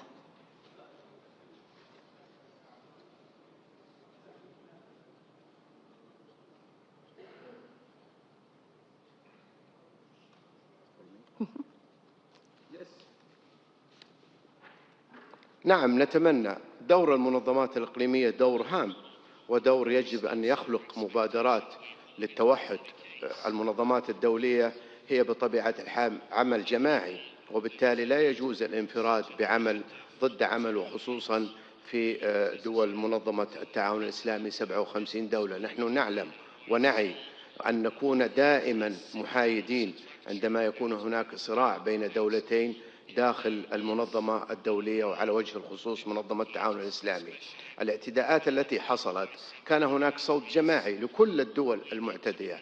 عندما تطلعون على موقع منظمة التعاون الإسلامي ستجدوا أن هناك بيانات موحدة ولغة واحدة تم التعامل معها بإدانة هذه الاعتداءات، وبالتالي كل هذه الاعتداءات كانت واضحة أنها غير مبررة وغير شرعية وغير قانونية، ولم تستند على أساس سليم بحجج يعني قد لا نتفق معها هذه الحجج، والدول التي تم التعرض لها يعني نفت ما يتم التبرير له لهذه الاعتداءات. فبالتالي منظمة التعاون الإسلامي تعمل منذ بداية هذه الأزمة على أن يكون هناك خطاب موحد، وتتابع بكثف وتصدر بياناتها ومواقفها وفقا للشواهد التي هي موجودة. لا شك أن منظمة التعاون الإسلامي مظلة جامعة تمثل 57 دولة إسلامية، وهي متماسكة إلى يومنا هذا، وبدعم الدول الإسلامية الكبرى التي تحرص كل الحرص أن تكون نزيهة في التعامل مع جميع الدول الأعضاء.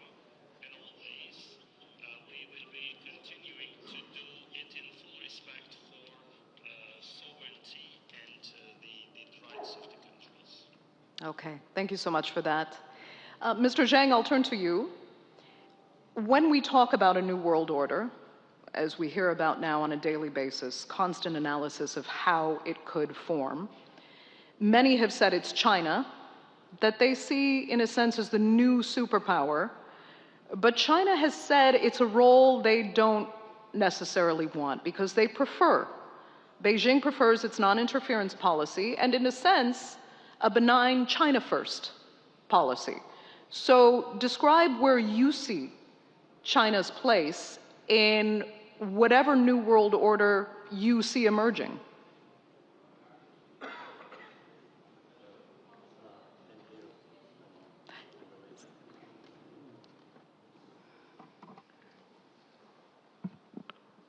Thank you, Ms. Moderator. And first of all, I'd like to express my thanks to the government of Turkey for the invitation to me and to China. And it's my great pleasure to represent my country, China, to participate in this forum. And with your permission, I'd like rather to use my mother tongue to contribute to China voice to this forum.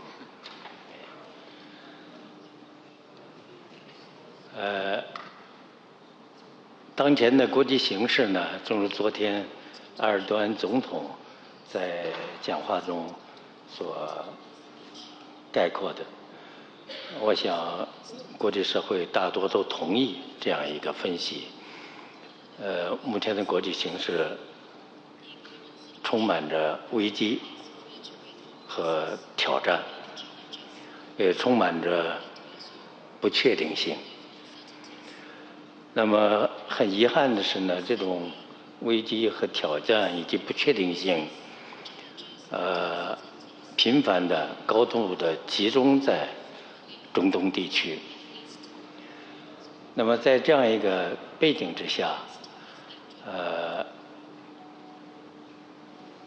世界国际社会的大多数国家都强烈的渴望来恢复和强化一个公正合理的国际秩序，避免我们的世界倒退到丛林法则的社会。那么近期发生的海湾的战事，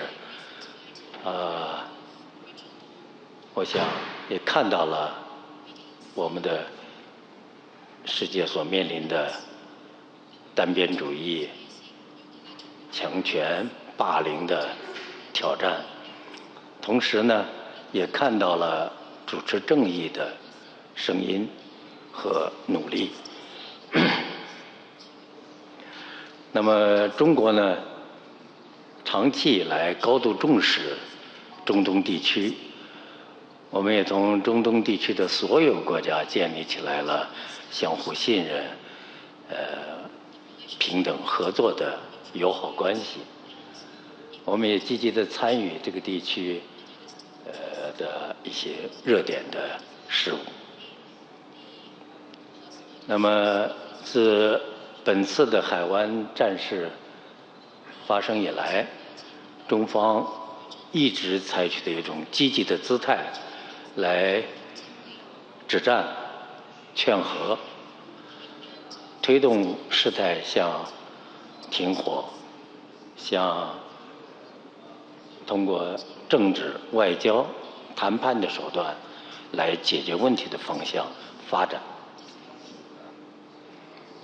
那么我们也很高兴看到，中国以及国际社会大多数主持正义的力量的声音发挥了作用。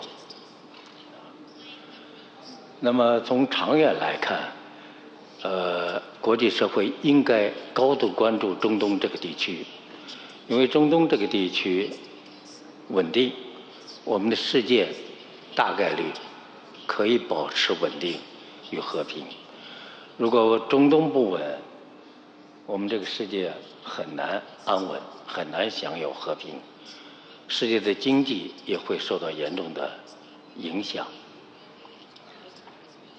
那么，通过这个处理中东地区的和平与的这个过程中呢，我们可以共同努力推动这个世界向着公正合理的秩序去发展。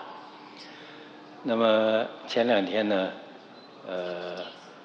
中国国家主席习近平先生在会见海湾地区的朋友的时候，就维护和促进中东地区和平与稳定提出了4点建议。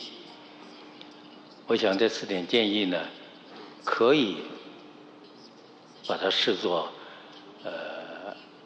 促进中东地区走向和平稳定，来建立这个地区的安全秩序，以及促进世界的秩序走向公平、合理、公正所提出的中国方案。那么在这样一个问题上呢，我想首先要强调的是一个国家主权，也坚持国家主权的原则。国家主权的原则并不是一个新的原则。那么在当今世界这个形势之下呢，这一原则往往面临着严峻的挑战。那么作为南方国家，作为发展中国家，对于维护和坚持国家主权原则的重要性我们的感受可能会更加的强烈。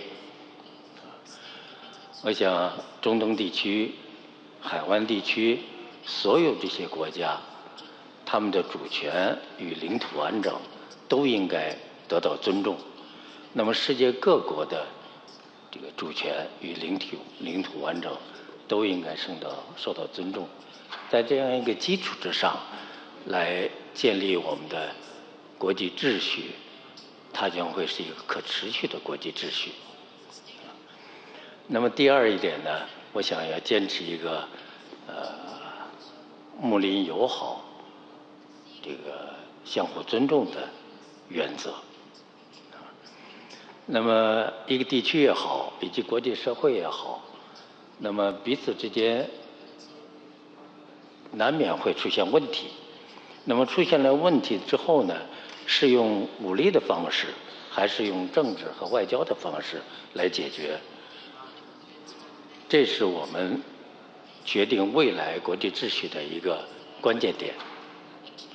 我想在座的大多数同事们都会同意，武力是不会解决问题的，武力是不会带来和平的，而政治和外交的手段是我们绝大多数爱好和平的国家和人民所期待的。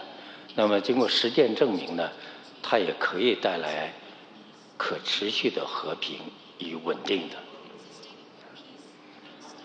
那么第三一点呢，我想我们应该这个坚持统筹发展与安全的这样一个态势。从中国这个几十年的发展的这个感受来讲，我们认为这个没有发展，这个和平是没有基础的。那么没有安全，那么发展是没有保障的。所以这两者之间呢，相辅相成。中国呢，多年来呢，一直主张在中东地区呢，要通过发展来促进和平。那么与此同时呢，中国也本着真诚的愿望，同所有的中东国家，在平等互利的基础之上，来开展谋求发展的合作。我想这一点呢，这个地区国家也有着强烈的愿望，域外国家呢也应该尊重地区国家的这样的一个愿望，来支持、帮助与合作，来促进这个地区的发展。我相信地区的发展将会为地区的和平带来坚实的保障。那么反过来呢，促进地区的和平，这个地区的发展才更有牢固的基础。总之呢，中国呢是一个负责任的国家，中国呢是一个开放、友好、合作的国家。这一点呢，在中国与中东地区国家几十年的友好关系中得到了充分的体现。那么对于促进这个国际秩序、新的秩序的建立和完善。我想我本人呢，曾经担任过上海合作组织的秘书长。那么有一点呢，我想可以值得借鉴的一点，就上海合作组织自成立以来，我们有一个叫上海精神。这个上海精神呢，包括了几个基本的原则，包括互信、互利、平等、协商、尊重多样文明，谋求共同发展。我想上海精神值得中东地区的各国，值得我们国际社会的各国去借鉴，去在此基础之上做出努力，来完善和建立我们更加公正、合理的国际秩序。Thank you. Thank you so much. Let me move on to Mr. Luigi Di Maio. A very different perspective then, coming from the European role here. And we have recently seen a number of European allies anger the Trump administration, actually, by simply refusing to support him in this war in Iran. And in the case of Italy, France, and Spain, you've actually gone straight to Iran, really, to negotiate individual deals to continue receiving shipments through the Strait of Hormuz. Italy has even gone as far as to cancel its defense deal with Israel. Do you think that Europe is finally starting to see at least, a future without the US as the superpower it was, or as the leader that it once was, and putting itself instead on more equal footing with partners in the Middle East and Asia, for that matter?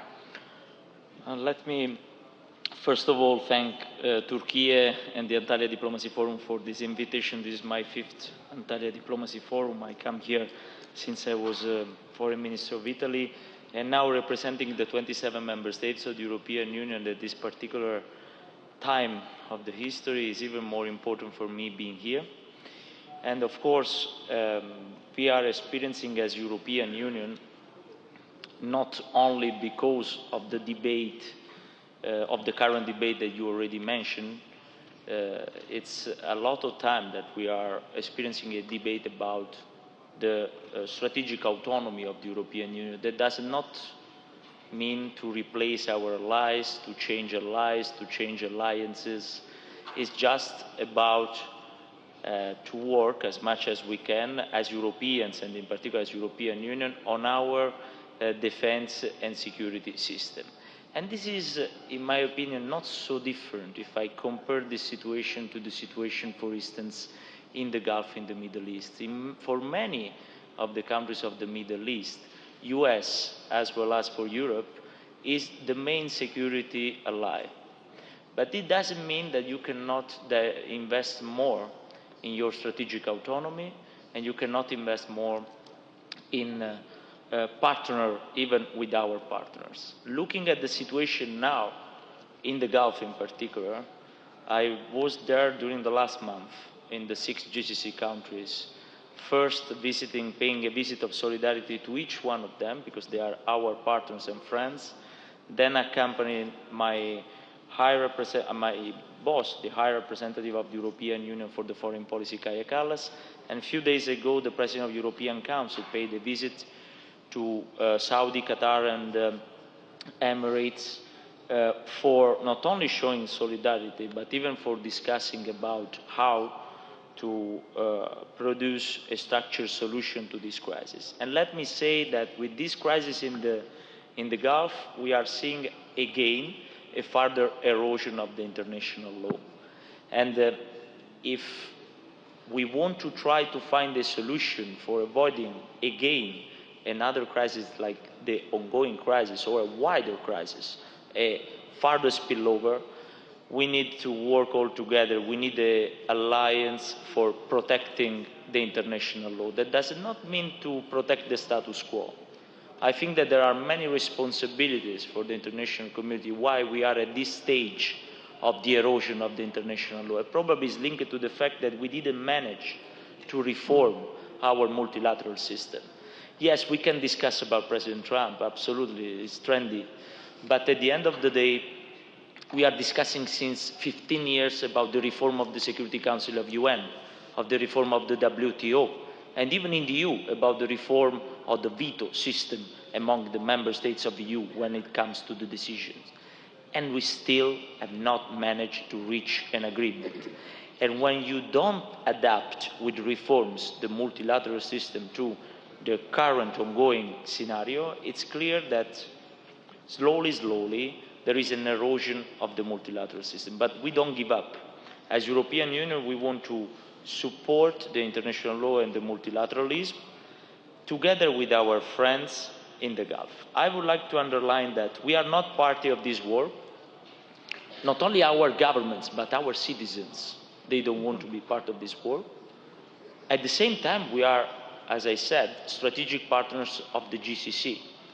And the solidarity, we don't show solidarity only in terms of words, but in particular in terms of support to their self-defense. Many member states of the European Union and Europe wider are supporting in self-defense, in interceptions of drones and missiles from Iran, our GCC friends, according to their bilateral defense agreement they have with them. Third, we are affected by this crisis, like the rest of the world. The impact on the life on the cost of life of our citizens, it's something at global level.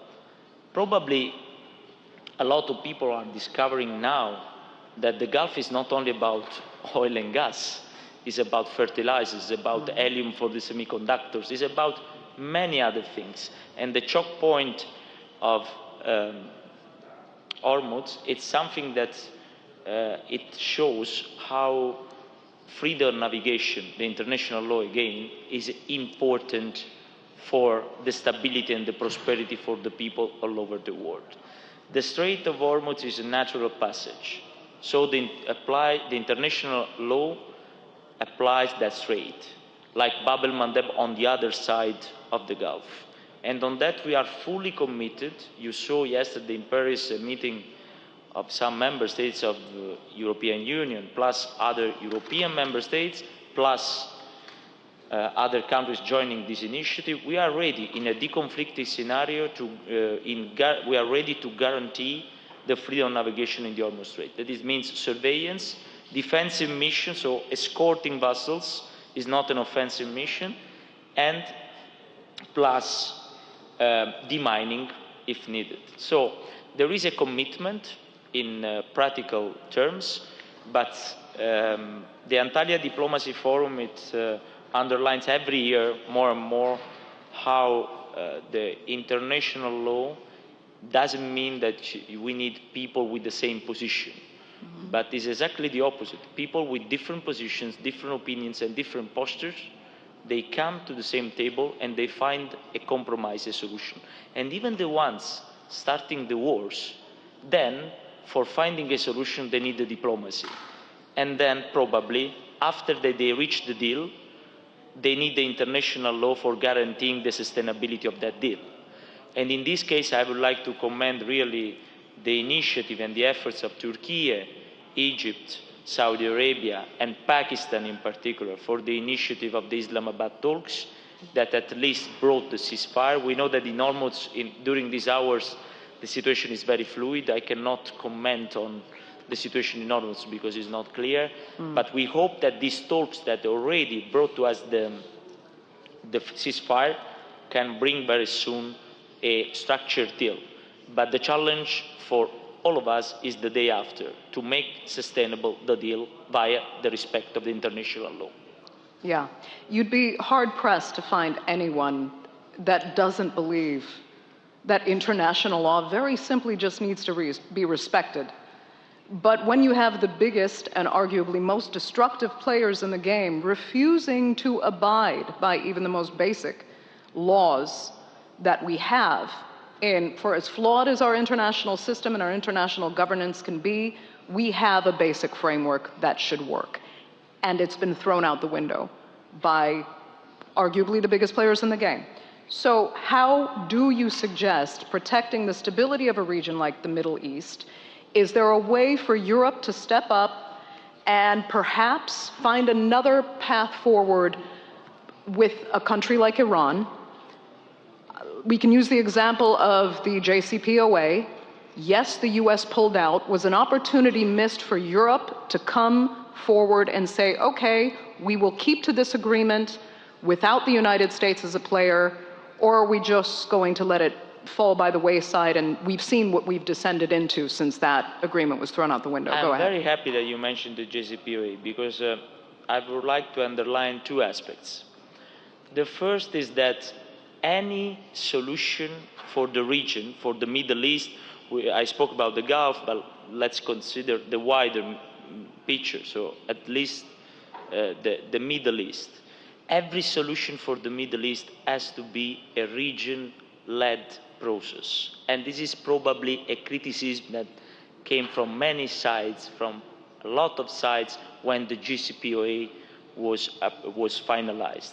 That in a way, in the region, someone perceived that deal as negotiated above their heads. I'm not saying that it's like that, but the perception is very important for the success of a deal. The second point is that, yes, someone says, why, when President Trump left the JCPOA during his first mandate, you didn't stay in the JCPOA? You can ask to every country, every company in Europe, what is the over-compliance effect of the US sanctions on their business. There was no way of continuing that kind of path without US on board. I remember the cases, sometimes it happened, that there were high representatives from Iran coming to Europe for paying a visit, and there were companies scared even of putting fuel in their airplanes because they didn't know if the effect on the financial dynamic of the banks and the market was hit by the US sanction. We tried, you remember the insects mechanism in Europe, but the problem is there. We need US on board, and there is nothing strange in that, because US is a superpower economically, our economies are so interrelated, we don't want to decouple our markets. We have to consider that at the time, for 2 times, we were the mediators of the JCPOA, in particular because it was even in our interest to have a deal. But let's say that now we are in a new era, where the facilitators and the mediators are coming from the region, from the wider region, because Pakistan, we consider Pakistan connected to this region. Then in the quartet there is Turkey, there is Egypt, there is Saudi Arabia. I think that this is the right model for creating something for the region. That is not only about nuclear, because here there is a huge debate. Not only nuclear is one point of the issue. Then we have ballistic missiles, drones, interferences, proxies. Then we have even to discuss, and I stop here answering you, what is the model for integrating the region? Every region of the world has its, let's say, tailor-made model. So I don't want to speak about Europe as a model to export. The export of models failed in the history, and we know. But in Europe, we were on war for centuries. And the more we started to integrate our region, the more even we gave up on some competences in terms of sovereignty to the regional organization, the more we ensured the peace for almost 80 years. So integration will be key. What is the model? I don't know, but there are very important regional organizations like OIC, LAS, GCC. These are platform starting point, but maybe even something bigger, I don't know. Again, let the translator finish quickly, so I can return to Mr. Dubai, sorry. Would you envision then, again, the chaos we're seeing in the region right now through this, many would argue, illegally declared war? Could the silver lining be what many in the global south have been pushing for, which is a new world order that means superpowers like the United States do not have the control and influence that they have over the Middle East. That this realignment could mean an exit of US influence from the region, arguably the military bases, for example, that have made partners in the Gulf suffer the consequences of this war directly via Iran targeting US interests.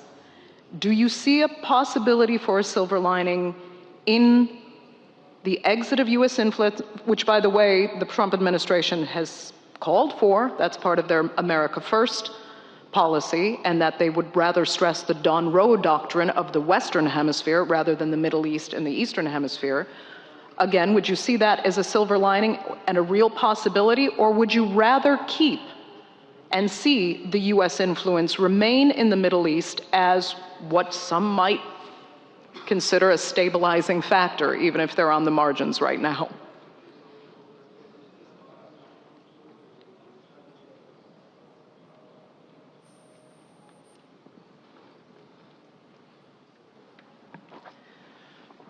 أولاً الحقيقة أنا أثارني مصطلحين أتحدث بهم معاليه فيما يتعلق في القانون الدولي. التصحر في Just pause a minute. We're getting some terrible feedback, so we can't get the translation working. Can we get that fixed quickly? Is that working now? Okay. Yeah, try again.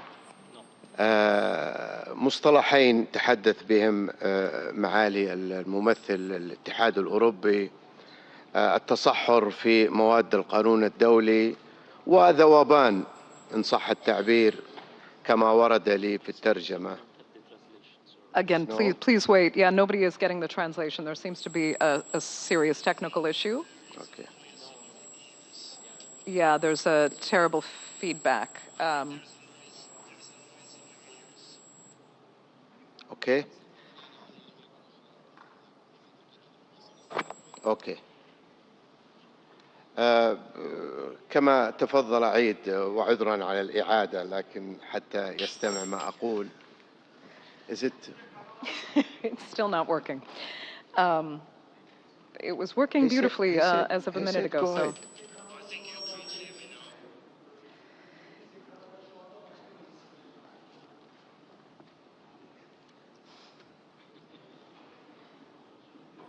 ليه ما في ترجمة؟ ما في ترجمة؟ ما في ترجمة؟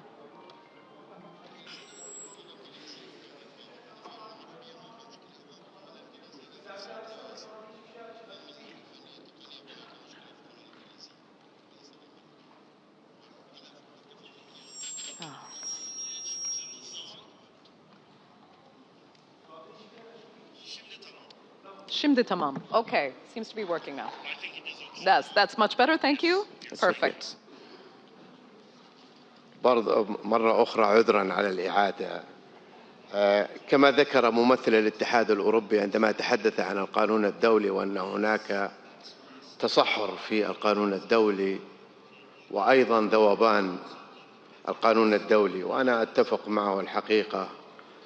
كل الصراعات التي نحن فيها في منطقة الشرق الأوسط هي بسبب القانون الدولي وانتهاك الخطير للقانون الدولي وعدم فاعلية مجلس الأمن والمؤسسات الخاصة في الأمم المتحدة لوقف مثل هذه الانتهاكات. فيما يتعلق في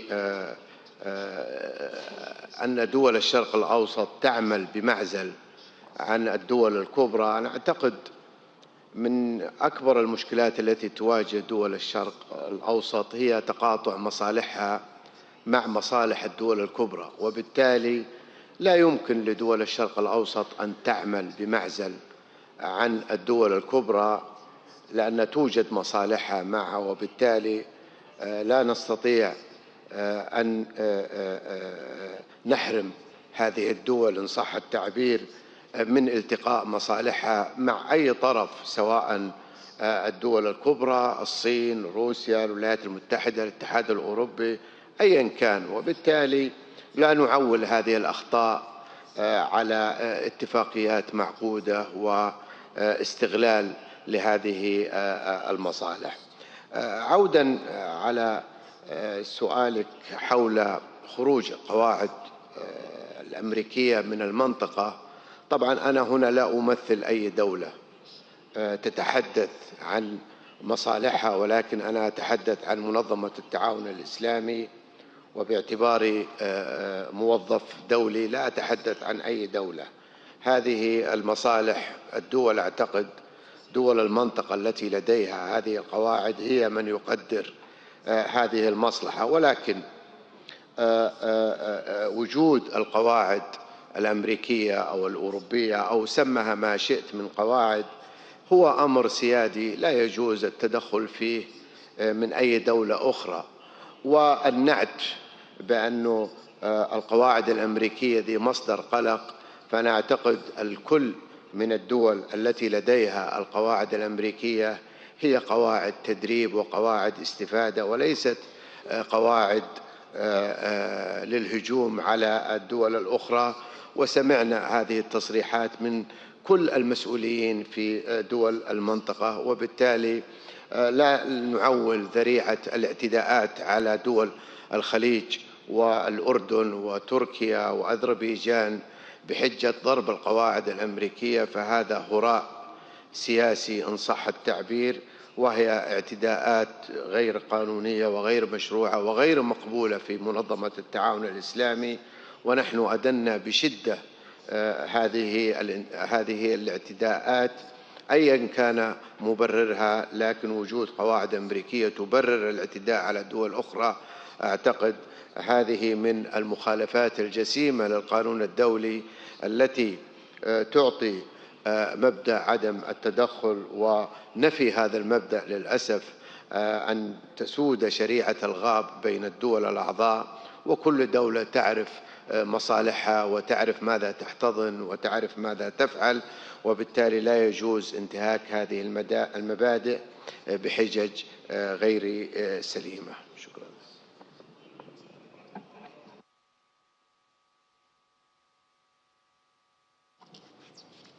Yes, again, international law is ideal. Law and order is what keeps us away from anarchy and chaos. However, when it's not respected, and that's the issue we're dealing with, armed conflict starts, and now we are where we are. And it has been incredibly destabilizing to the entire world.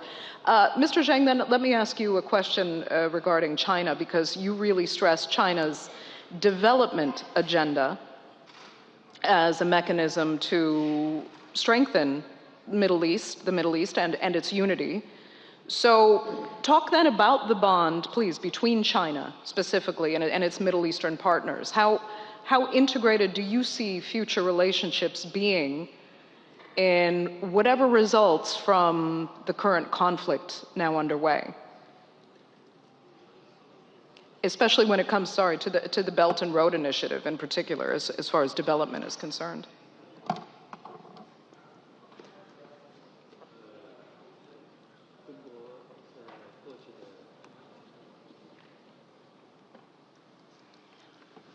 中国在过去的40年到50年以来呢，我们奉行了改革开放的政策，一心一意的谋发展。那么发展的结果呢，是中国人民14亿中国人民的生活水平大大的改善。同样呢，中国维护了国内的稳定，也为地区的和平安全做出了重大的贡献。所以呢，从我们的实践中呢，我们深深地感到呢，任何一个地区、任何一个国家没有发展，就谈不上和平，谈不上稳定。那么要想谋发展呢，安全、稳定是一个重要的条件。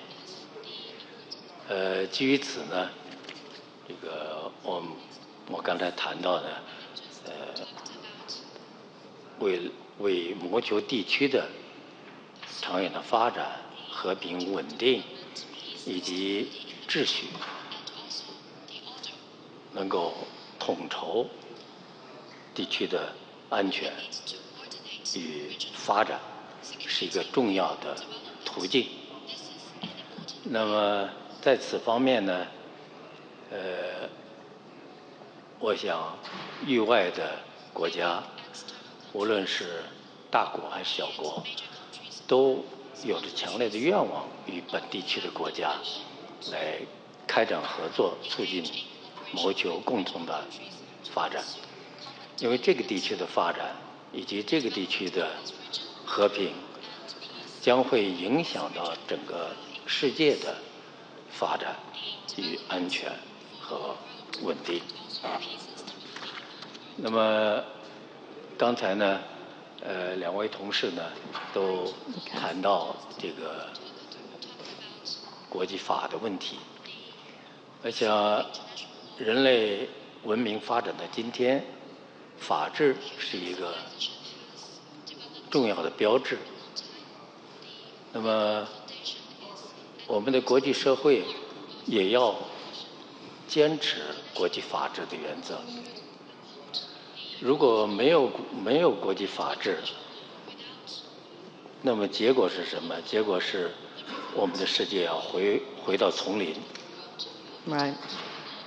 那么，在这个方面呢，我们一贯呼吁主张，要在联合国为基础的国际体系下，来谋求我们这个世界的秩序，维护我们的这个世界的和平。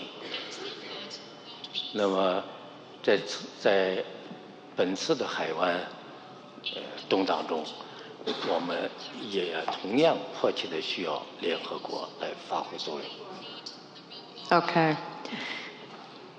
Thank you so much.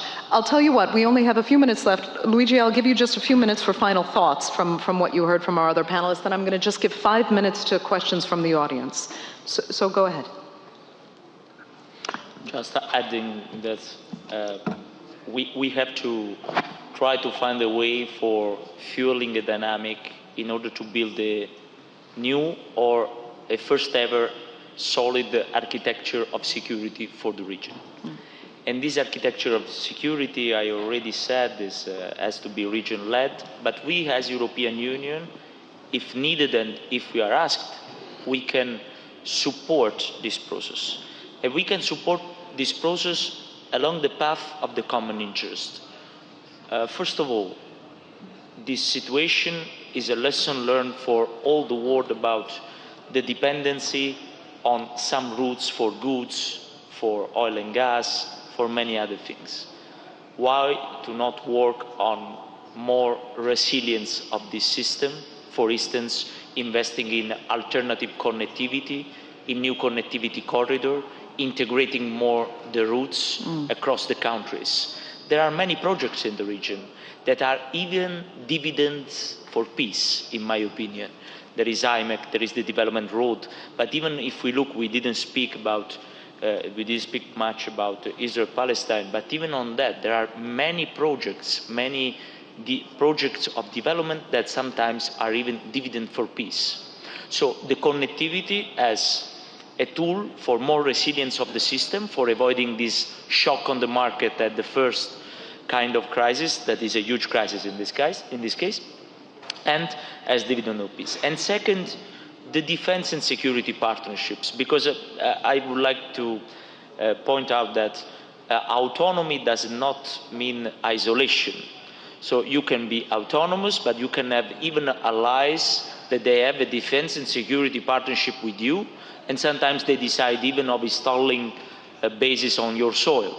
I totally agree on the fact that this has to be in line with the partnership. But the more, even for us Europeans, the more we diversify our security and defense partnership, the more we are able to face a complex scenario at world level where, for the self-defense, we have to help each other. I'm always surprised, and I have here, of how, for instance, Ukraine is evolving the military technology in this war. And once the Shahed drones started to hit the GCC, I was surprised, first of all, on the resilience of the GCC countries in intercepting and defending themselves, but even how fast they partnered with Ukraine, and now already since many days the military equipments of Ukraine are helping the self-defense of the GCC. Because in Ukraine during the last years of war, they were able to evolve the technology.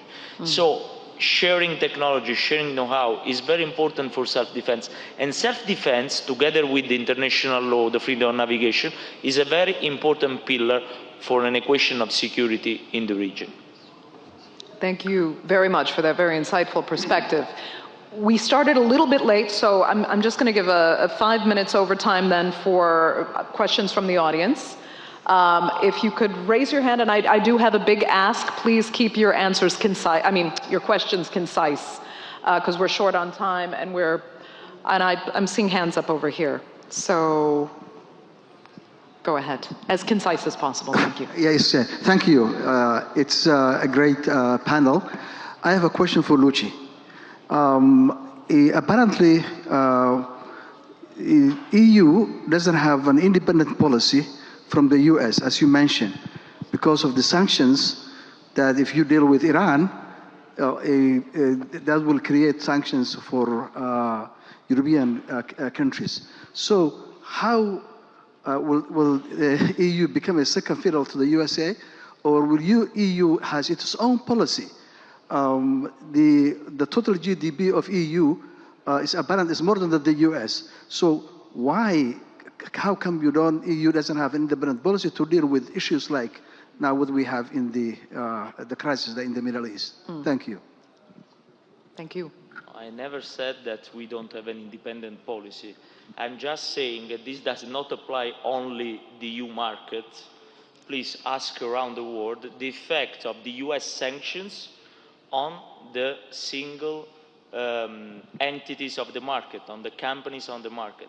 It happens many times that if markets are interrelated because they make business, they have business, the banks, the companies, the financial system, the stock exchange might be hit in an over-compliance effect, that it means that you are not hit, but you are scared of being hit.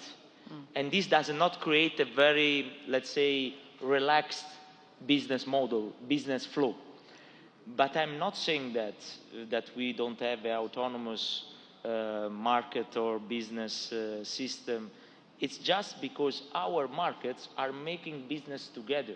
The level of import-export and the level of interactions between our banks and our financial system and our companies is very high. That said, we were the first to promote a deal between Iran and US, and we will continue to do that.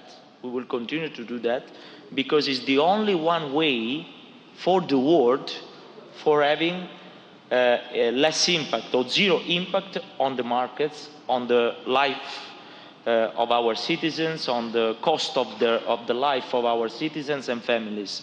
You see, this war is affecting more other continents than Europe, and I'm not happy in saying that.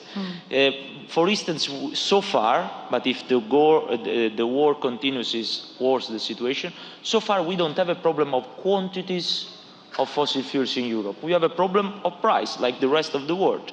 There are other continents that are already suffering for shortage of quantities, not only of fossil fuels, of fertilizers, of many other goods that are produced in the Gulf. So this doesn't mean that they are dependent on US. The point is that this war is showing the importance of this region for the rest of the world. This is why I fully agree with the other panelists.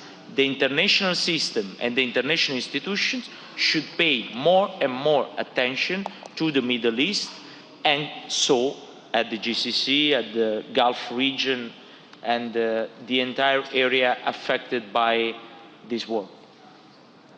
Very interesting. I mean, it's a fascinating point to make, to say that the US doesn't necessarily have to abide by international law, because it hasn't and gotten away with it at several points.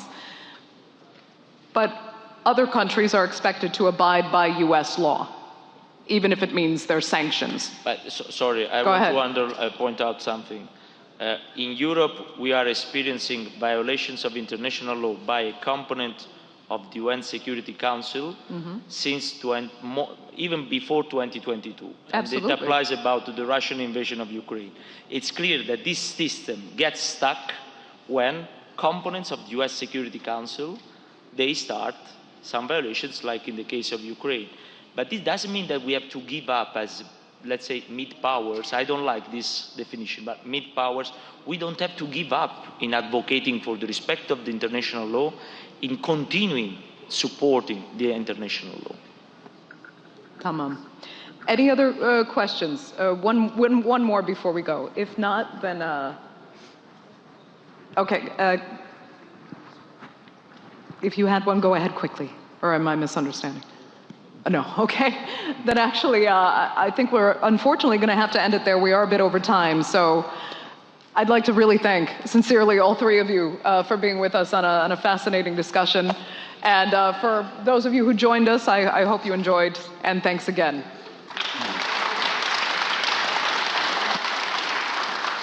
It's a pleasure, Minister. Great to see you.